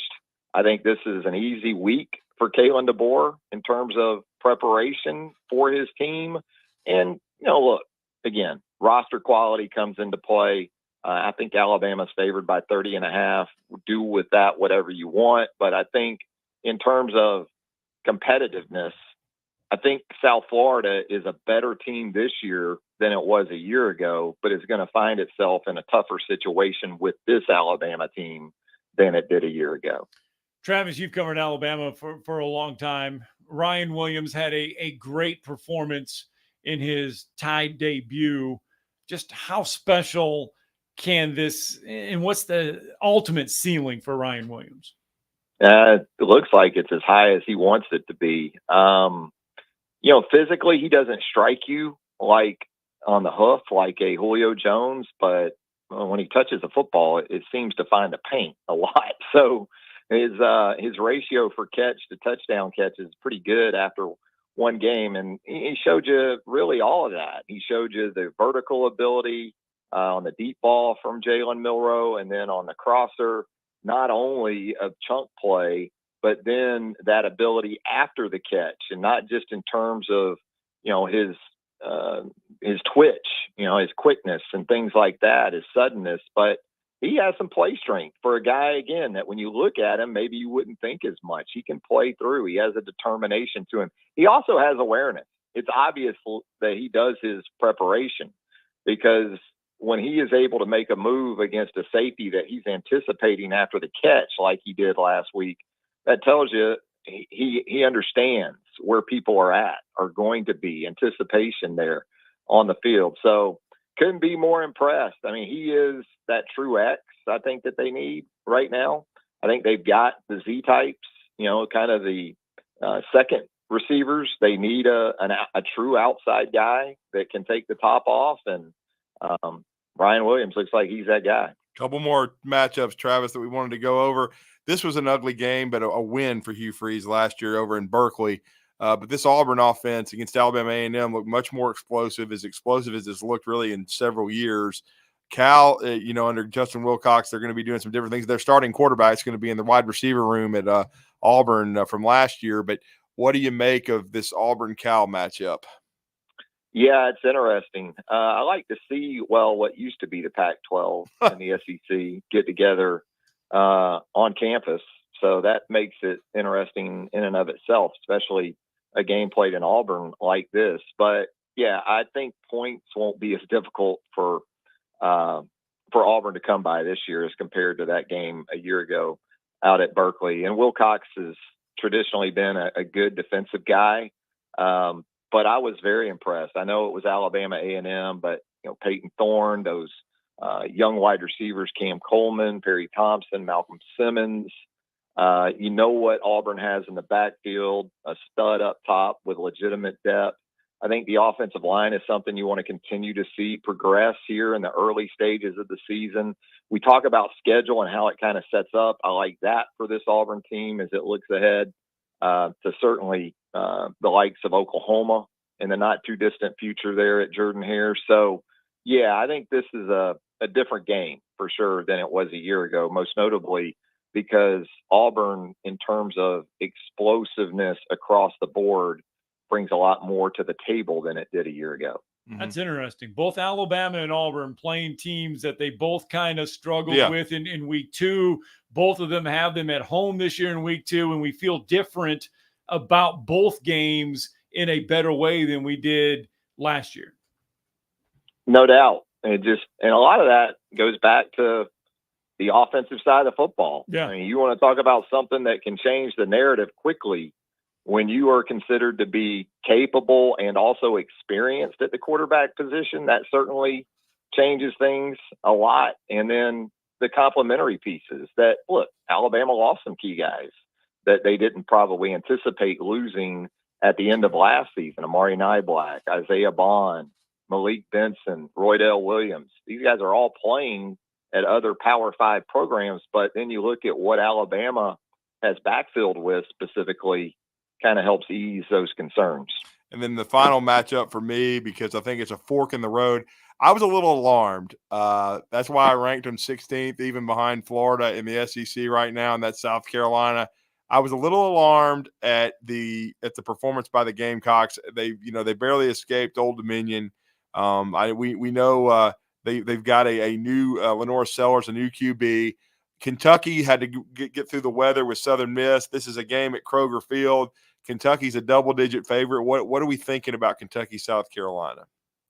Yeah, I think you got to like Kentucky because it'll start with defense. You got to think with Mark Stoops.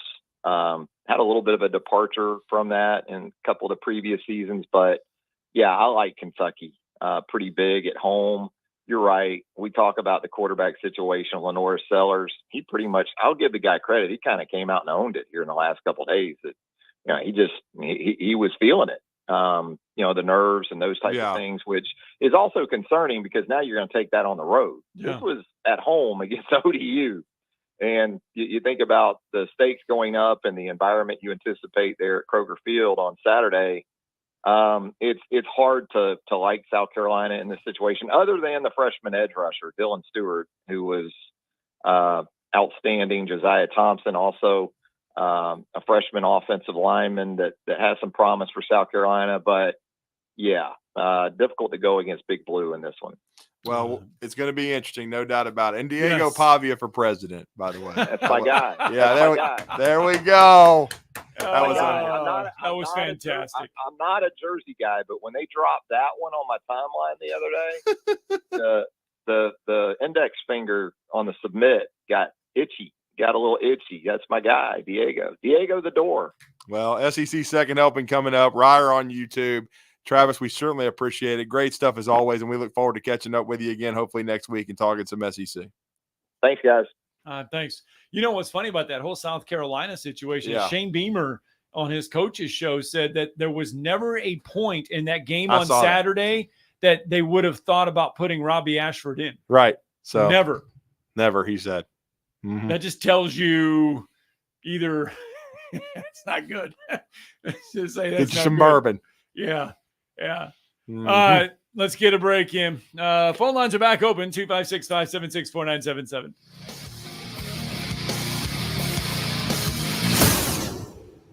You're listening to Talkin' Ball on 97.7 ESPN, The Zone.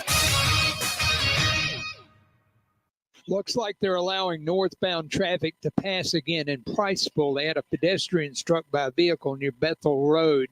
They had a medical helicopter come in on that one. Just picked up a wreck at 6th and Corsby in Decatur. That one sounds like an injury type. Got one coming in on Jordan Lane. I don't have a cross street on it yet, and they should be about wrapped up on that one in Lacey. 231 in River Loop Road or north of River Loop. That one had an injury. No hose, no mask. You can ask Dr. Sandman. That's Dr. Sandlin for the medically proven benefits of the Somnodent for sleep apnea and for snoring. Dr. Sandlin, 350-CARE. Captain Eck in the Valley Skywatch Traffic Center. It's the dawning of a new age in Tuscaloosa. I understand what Alabama football is all about. Real time. Join the Crimson Tide as the Kalen DuBois era begins. Touchdown! Join us Saturday as the Crimson Tide welcome the USF Bulls to Bryant-Denny Stadium. Our coverage begins at 3 on your home for Alabama football. Listen to Alabama football all season long on 97.7 ESPN, The Zone. When I chose a garage door company, I did my homework. I needed Precision Overhead Garage Door Service. They have a 5-star Google rating. I checked the reviews and liked what their customers had to say. Precision Overhead Garage Door has lifetime warranty packages. Same-day service if I call before 2 p.m. If they can't make it the same day, my service call fee the next day is waived. They did a 25-point safety inspection on the door and operator. Now that's peace of mind. Residential, commercial, and gate services. Precision Overhead Garage Door Service. Call 256-400-4500. good.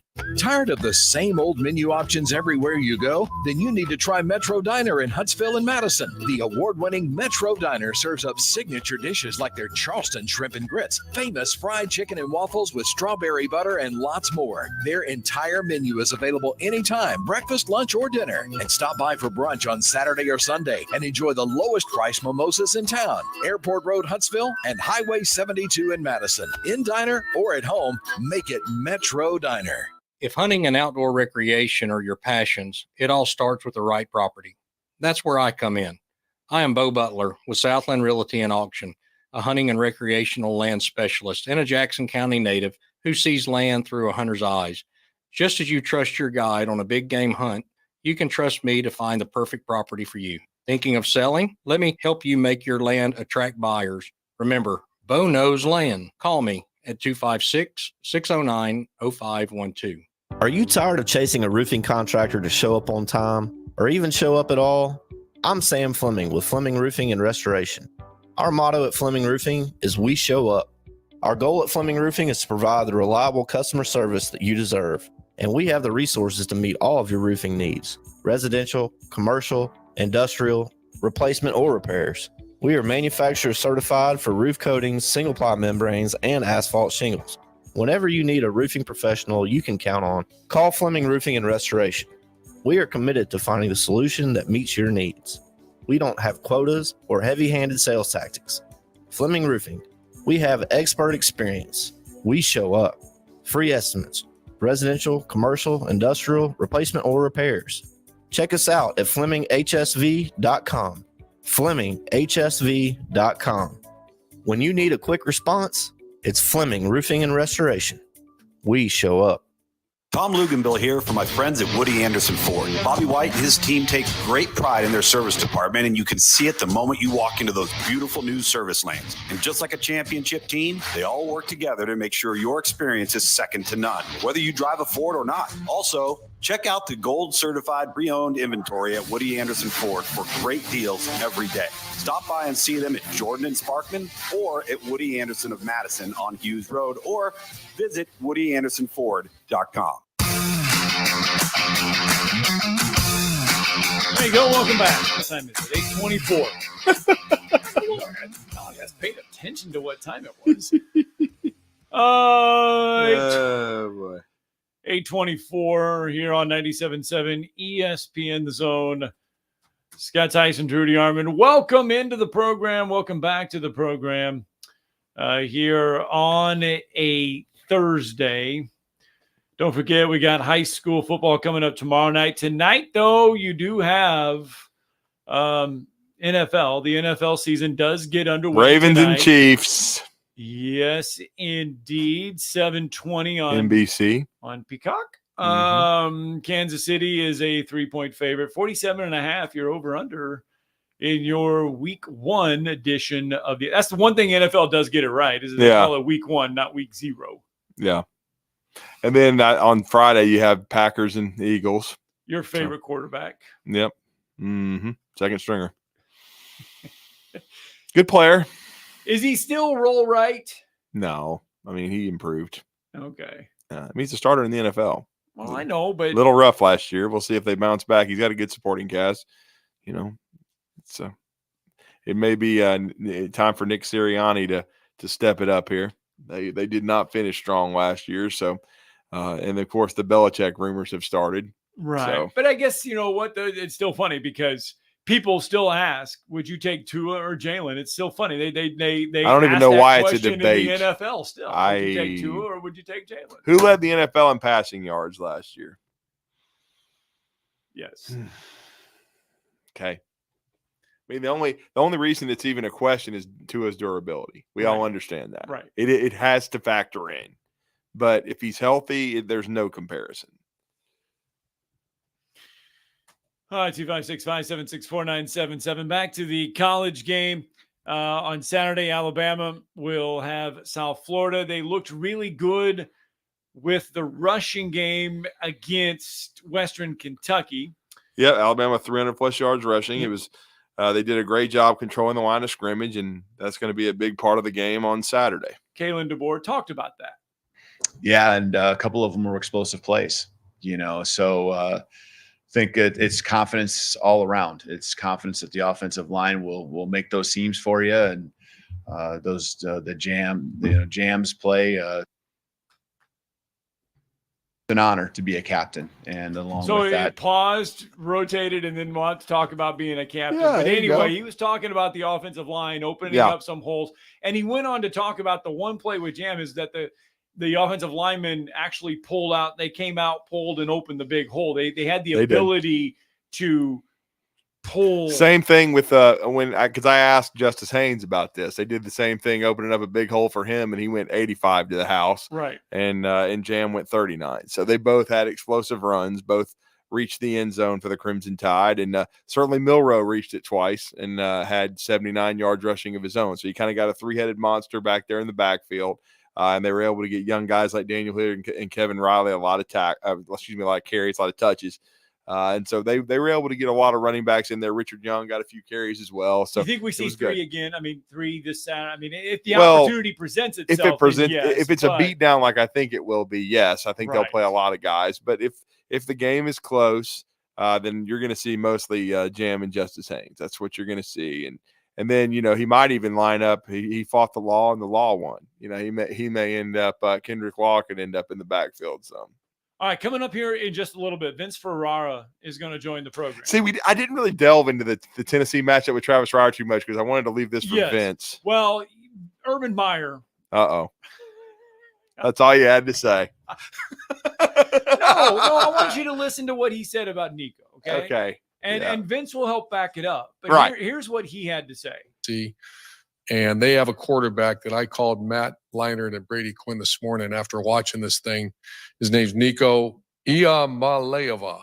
Call him Nico. That's the old Polynesian background. The old Polynesian and you coming out.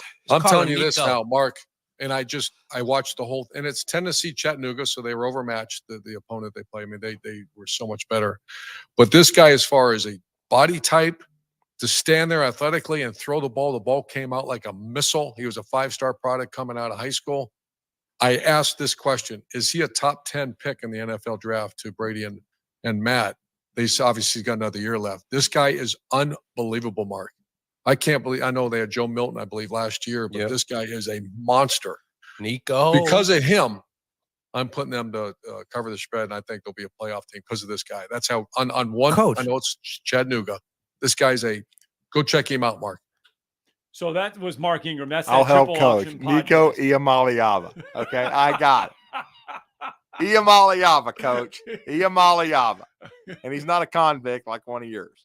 So, I mean, they got that on Netflix. Oh, they do. Hey, they have an Aaron Hernandez. That's what I was talking about. I know. Yeah. All right, but anyway, Vince Ferrara can help back all of this up next, and he can take us through his first performance against Chattanooga coming up next.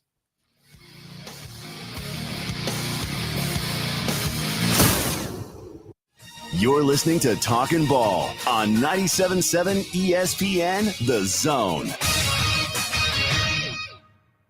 From the Fox 54 Weather Center, I'm meteorologist Emily Owen. Expect mostly clouds for this Thursday across the Tennessee Valley. We'll see high temperatures once again warm into the upper 80s for the afternoon. Maybe an isolated shower or two that decides to pass through. Otherwise, we'll be staying dry. Heading into our Thursday night, partly cloudy sky, low temperatures falling into the upper 60s for the overnight. I'm Fox 54 meteorologist Emily Owen on your home for ESPN Radio 97.7 ESPN The Zone. Got a couple of new wrecks now. We've got Burwell and Kelly June reported with injury. That one's east of Jeff Road. We've got 20 in State Docks in Decatur. That one's going to be moved off into a parking lot. It's a no injury.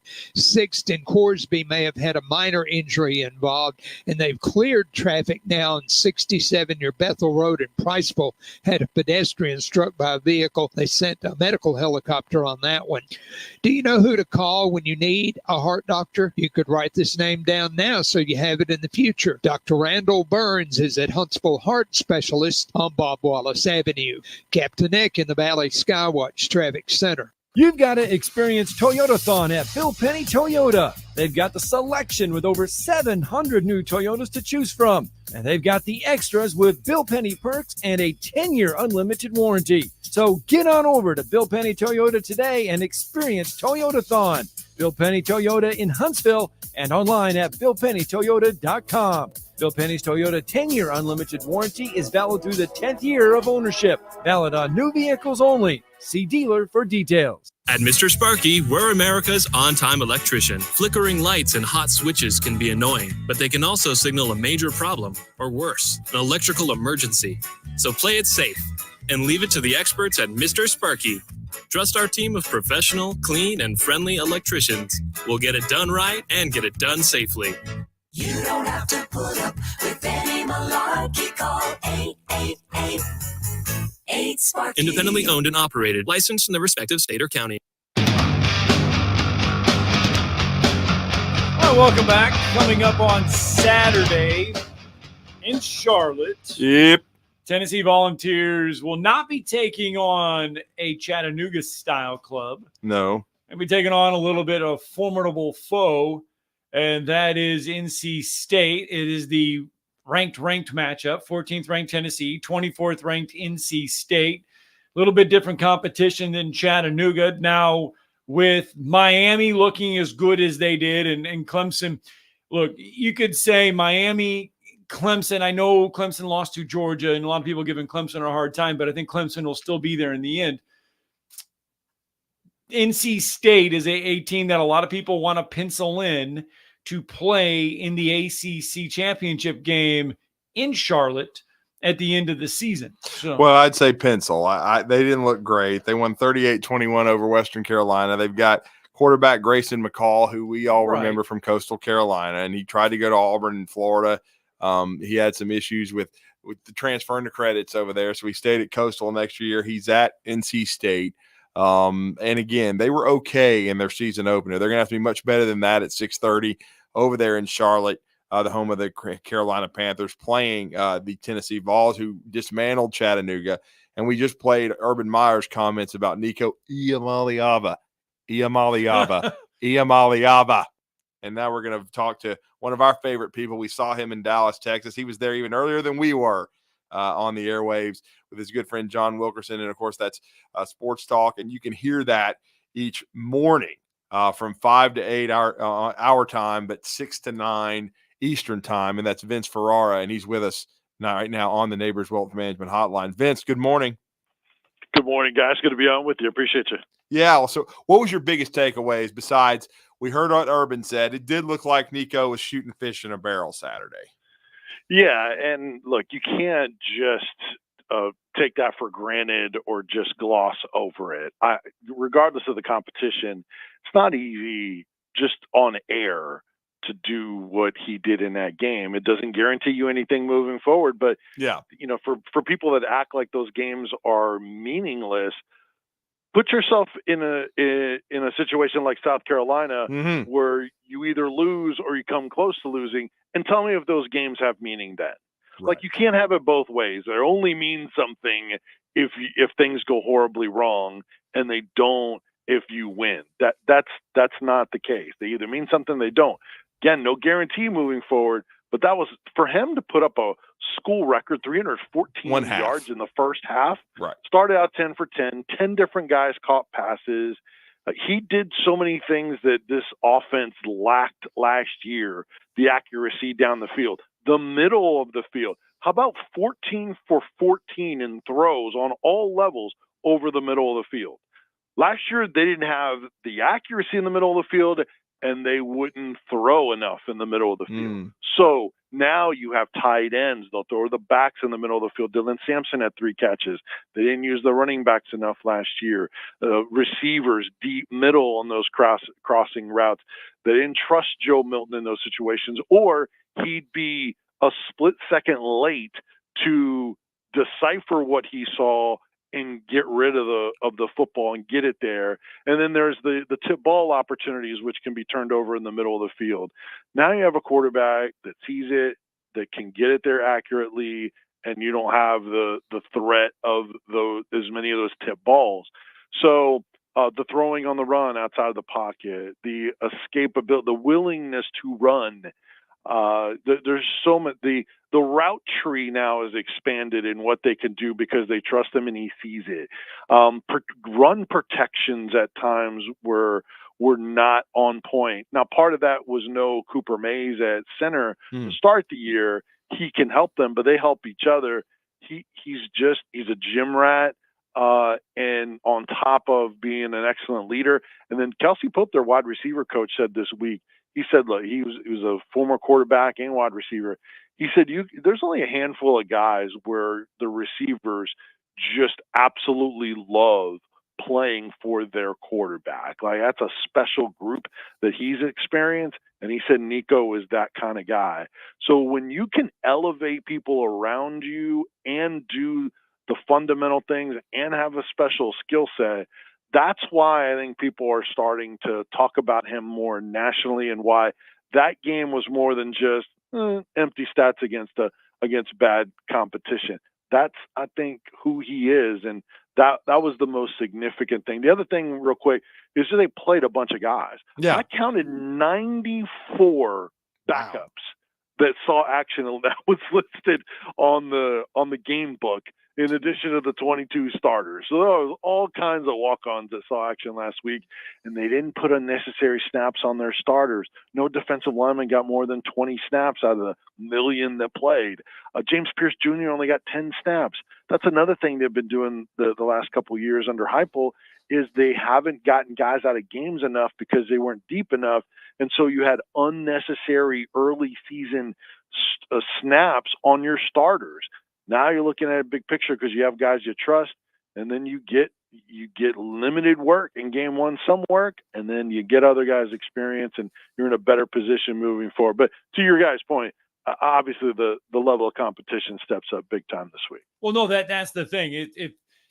If Tennessee goes out and looks, I mean, you may not have the same percentage of completions this weekend. It still may be high, but if Tennessee goes out and backs a lot of that up this week, then everyone's going to be like, okay, you know what? Yeah, what we saw against Chattanooga, this team is fully capable of doing that against a higher ranked team. Yeah, and I think another reason why it maybe is getting some talk and some buzz is because it was a much different look in the bowl game, right? Yes. There was a bunch of guys that were missing from that game, either opted out or injured. It was Nico's first start. He still had a passing touchdown and 3 rushing touchdowns, but it was just a different look. He wasn't in harm's way in this game like he was in that one.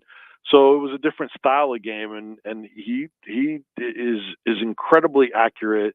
And I think this offense has a chance to be better, much more like the 2022 offense than the 2023 offense. So yeah, absolutely, you need to validate it and back it up and string some games together before you put them in the Heisman race. But it'll be an opportunity. That's a good NC State defense. Their secondary is experienced. The last 3 years, NC State is tied with Iowa for the most interceptions, with 51 in 3 seasons total. So including Aiden White, their top corner, who is only in 2 seasons has only given up 1 touchdown and has 6 interceptions and only 46 completions on 116 throws at him, at the receivers he's covering. So that they get hands on footballs, they hang on to it, they'll turn you over. So that's a much different look than what Nico and Tennessee has seen in the past. Well, what was your thoughts on the receiver core as you saw it in game one and how they match up with that secondary, Vince? You know, the matchup is interesting, but what I saw was Dante Thornton looking like what people expected him to be last year. Yeah. And I think there are a couple of reasons for that. He transferred from Oregon, had some flashes of big plays while he was at Oregon, but it never really materialized. He put when guys transfer and go to a new school, then there's expectations and everyone's talking about you, that you're going to put up these numbers and do this. And so there was that kind of weighed on him some. And because of the lack of depth, they started him at the slot, which was not something that he ended up being very comfortable with. Then after later in the year, they slid him to the outside. He got a little bit more comfortable. He was starting to get in his groove, had the long touchdown catch against Missouri, and got hurt on the play, and then his season was over. So they kept him on the outside. His mindset was to just relax and be a football player and not worry about numbers or expectations. And you saw him have an outstanding fall camp, and then he carried it over with the 2 touchdown receptions in that game. It looked like a deep threat, deep middle. He's tall, man. You can get it. You can do so much with him in the red zone. Tennessee has great size at the receiver position, in addition to the fast, shifty, twitchy Squirrel White. There wasn't even opportunities really for those slot guys like Squirrel White, because the outside receivers were so open and doing so much damage. But our guy Jimmy Himes had this stat: Tennessee receivers had 165 yards after the catch in this game. So what does that tell you? That tells you, one, they're getting deep, and they're getting accurate throws on the run, which again was another thing that was a little off last year, where guys would have to either go to the ground or stop. You get a completion, but it wasn't as big as it could have been, and that again reflects back to the quarterback. A lot of threats. Brew McCoy back. He has lost weight and look. He has a different like speed and gear to him, according to Kelsey Pope, the wide receiver coach, that he did not prior to the injury. And they just have a lot of threats on the perimeter. They didn't even play any of their 5-star receiver, Mike Matthews, a little banged up. So they didn't even play some of those guys, but they've got a really good group, and Chris Brazel as well looks outstanding. So it's a high upside wide receiving core for sure. You mentioned that a lot of guys got to play on Saturday. How much were they able to rotate along the lines of scrimmage on the offensive and the defensive side?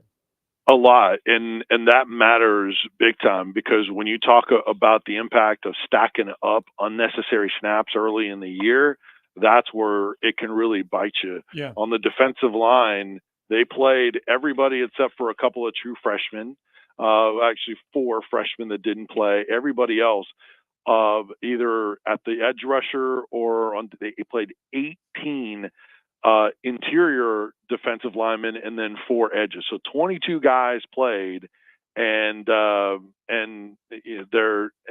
nobody got more than 20 snaps. James Pierce Jr., I mentioned, only had 10 snaps. So that's huge to not. And those guys are good. They're going to use 13-ish, 12, 13 maybe during the season, during games. So they're still going to be very deep, and everybody will stay fresh because of it. And then on offense, on the offensive line, they played a bunch of guys also. More snaps, a few, not quite as much rotation, but they still got a number of their backups. They still have to figure that out. That's still a little bit of an unknown, is the depth on that offensive line. Andre Karic got the start at left guard. So I think their first 5 is set. But then after that, Dane Davis is a veteran swing offensive lineman, and then maybe Jackson Lampley, who's had some experience. And then after that, you start getting into really young guys or guys that haven't played. So that was good to get a bunch of those guys, anywhere from 17 to 35 snaps of game action in case they need them down the road. Yeah, and then Vince, I know one of the biggest questions going into the year, and it's really been that way since Josh Heupel got there, is consistency in the secondary. First chapter against Chattanooga, certainly they played well, but a step up in competition. How is the secondary looking going into this game against NC State? Yeah, and they didn't have one of their starting corners in Ricky Gibson. They held out. Yep, and he will be back in the starting lineup, I think, as early as this week. Josh Heupel said he's full go, but you never know until we start getting the availability reports, which for SEC games, I can't wait for those. Then we don't really get the full, because club practices are closed, so we don't get the full availability deal. But I expect to be back in the starting lineup. So, yeah, I think everybody did really well. Again, they played plenty of guys. It was Will Brooks, who's a walk-on, in addition to Andre Turrentine, the former Ohio State Buckeye, as your safeties. And then Boo Carter, my goodness, he's from Chattanooga. The explosiveness of this kid, 3 different times he blitz off of the star position, and his closing speed to the quarterback He held the edge and then went after the quarterback and ran them down. And goodness, that was on a different level of speed and athleticism at that star spot. And then Jermon McCoy, really good transfer, graded on Pro Football Focus. He was the other starting corner. So it's a good group. Christian Harrison in there, Rodney Harrison's son, actually got the start at star. So they did well, but here's the thing. That was even less of an understanding of what that group is. Chattanooga got the football out from their quarterback's hands almost right away. I think they had one true drop back throw. Everything else was on the move because they knew they couldn't hold up on the line of scrimmage. They were never really threatened down the field. So that game was the hardest to evaluate a position group for the DBs than anyone else. It will be a different story against a veteran quarterback. And then obviously Concepcion, the big time talent for NC State. Yeah, we really look forward to it. And I thought it was interesting because we know Jalen Wright was a big loss. He went to the NFL, but Dylan Sampson had a great first game. And then a guy that we all know kind of was under the radar here in Alabama, Khalifa Keith at Parker. He got 10 carries. Is he and Sampson the top two guys right now? No, Sampson is the one. The one, yeah, we knew that. Yeah. Yeah, it's so silly. And Hypo in the post game, he was like, a lot of you guys gave me grief for all the ors on the depth chart. Well, they had 35 of them, okay? Including all 5 were ored for first team running back. Oh, okay. Give me a break. We've been around. We know who RB1 is. Yeah. I know you don't want to give anyone a loss of hope, but that's not going to break their heart. They understand where they're at better than what a stupid depth chart says. But anyway, I think it's still a little bit TBD. We saw flashes of Cam Seldon. He did well. Deshaun Bishop, who led the nation in rushing a couple of years ago, was committed to Coastal Carolina, walked on at Tennessee, was injured last year, and then has been great in camp. He got a touchdown run. Peyton Lewis, a talented 4-star from this class. He's still kind of working his way back, so he's still a little bit behind. And then Khalifa Keith, who got in the end zone. I think Keith is farther back in the pecking order. I think if Seldon is healthy, I think he's the 2 and Bishop is the 3, with Peyton Lewis as the 4, kind of trying to work his way up the ladder, and he can. And then Khalifa Keith, the 5th. Maybe they'll use him in some short yardage type of stuff. Gotcha. But this game, they're going to shorten the snaps and the rotations, so it's probably going to be 3. We know the 1. Who will be the 2 and the 3? This game will say a lot towards that. Well, it really will. And Vince, let everybody know how to follow you in your great coverage. You guys are going to be front and center in Charlotte, North Carolina for the Vols and NC State. Yeah, we'll be there. Looking forward to being able to go there. Last time I was there was for the Tennessee-West Virginia game, which did not go well for Jeremy Pruitt, and that was a sign of things to come after that as well. But yeah, you can follow me on all the socials, Twitter /X, Facebook, and Instagram, as well as my YouTube channel. It's Vince Sports, VINCE Sports, and then our station website, 991thesportsanimal.com, podcast of not only our morning show, 5 to 8 a.m. Central Time with John Wilkerson, but also got high school football going. We had an insane game last week, and I do it with a bunch of different VF former Vols football players. Kevin Simon, former Cowboy, last week, and we'll have Ollie Lane, Daniel Batuli, and just a nice rotation of former Vols. So check all that out at 991thesportsanimal.com. Thank you, Vince. Thanks, Vince. I appreciate you guys. All right, Vince Ferrara, kind enough to join us. Let's get a break in. Tomorrow's headlines wraps us all up next.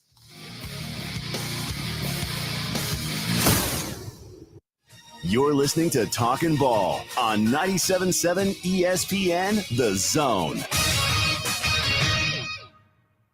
Our last reported accident was on Burwell at Kelly June. That's just east of Jeff Road. That one may turn out to be just a minor injury. We had one in Decatur around Corsby on 6th Avenue. That one may have also had a minor injury involved. Traffic signal at Williams and Church has been given problems this morning. With more than 30 years experience, D&L Refrigeration can save you money on those heating and air conditioning repairs. 256-652 21207. State license 08091. Captain Nick in the Valley Skywatch Traffic Center.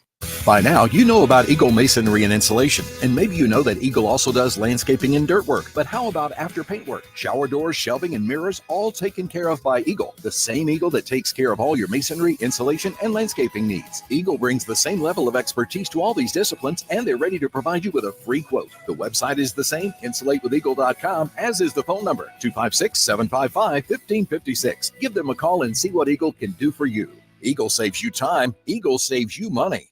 Specializing in simple and affordable rentals, McCurry Van and Car Rental can make sure you have just the right vehicle for your next family vacation, weekend getaway, or if you just need transportation while your vehicle is being repaired. McCurry carries Ford Transit vans and Mercedes Sprinter vans, trucks and work vans, and more. And they offer discounted rental rates for long-term rentals. Now with 4 locations: Athens, Muscle Shoals, Coleman, and Huntsville. Log on McCurryRentals.com to make your reservation now. That's McCurryRentals.com. Isn't the story of the prodigal son an amazing story? Basically, a rowdy boy who literally wished his father dead, ran away, and consumed his wealth with hard and fast living. Yet the father looked for his return every day, and when the boy got tired of eating pig slop, he decided to return. What did the father do? As soon as he saw that boy, he ran to him, threw his arms around him, and killed the fatted calf for a great celebration. Hey, I'm John Dees, pastor of the Cross Point Church. If you're looking for a church home, come see us, smack dab across the street from the YMCA in Madison.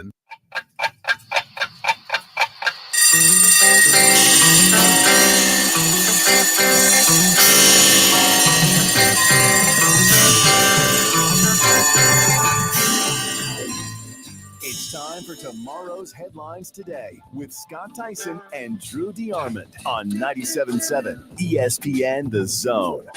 There you go. Indeed, it is. Tomorrow's headlines today, 97.7 ESPN The Zone. Scott Tyson, Drew DeArmond. And don't forget, coming up on Friday night, you've got another edition of high school football coming your way. The slate of games for tonight around the area is very light. Mm-hmm. I don't think we have anything here in our area as far as games go tonight. So you're all good. But tomorrow night, boy, oh boy, we have got games. Last week, Class 4A Region 7, Class 4A Region 8, they all started region play. This week, everybody pretty much across the state jumps into region play, and it is a night filled with rivalries. You got Huntsville Grissom, James Clemens, Bob Jones. That's in Class 7A. Yeah, those are some big-time rivalry games, no doubt. It'll be a huge test. Gadsden City is going to be taking on the Buckhorn Bucks. You'll hear that game on our main feed, and Gadsden City's already beat Muscle Shoals, so they're a very talented team, and we know that it was a tough game last week for Buckhorn on the road at Athens, and Cody Gross has got a really good football team, and so Athens is a decent squad. Yeah, they've already beat Mae Jemison and, of course, Buckhorn to go to 2-0. But you're right, Huntsville Grissom is a huge rivalry. We'll see how that game goes. Grissom, they won 41-6 over Irving McGuire and Lee in game 1, but they took the week off last week, 2 weeks to prepare for Huntsville. Huntsville coming off of a very impressive 36-6, rout of Mae Jemison, who has a lot of talented football players. But congratulations to Huntsville on their performance last week, and now they'll be back at Milton Frank Stadium, and we'll have that game. And then we already talked to David Lloyd this morning, but that Plainview game, Plainview traveling to Sports Med Field against Randolph, that's going to be a really interesting matchup. And then Madison Academy traveling to a rebuilding DAR, now coached by Matt Putnam, who we know very well. Yeah. Madison Academy looking to bounce back after 2 really tough opponents to start the season. Decatur welcomes in. I had to get used to this because of all the region alignments. Jasper is now in that region of 6A Region 7. So Decatur traveling to Jasper. Got to get used to that one. That's a little different. And John Rear, they're trying to get their first win because they lost to Buckhorn in the opening week, 33-19, and then had a really rough one against a very talented Austin squad led by Jeremy Perkins in that backyard brawl last week. We'll have all those scores for you on the Woody Anderson Ford High School Football Scoreboard Show, powered by Lake Gunnersville Ace Hardware. Ding, ding. tomorrow night. for Nico you. Iamaleava. See, just say Nico. Don't even have to. DeBoer. That one's stupid. Looking for your next adventure to be out of this world but don't have enough money to buy a spaceship and leave orbit? Well, look no further than Divergence VR theme park off of Governor's Drive Southwest in Huntsville, Alabama. Are zombies more your style? How about driving your favorite cars on the world's fastest track? Or maybe a gorilla game that has you climbing up tall trees to escape other gorillas?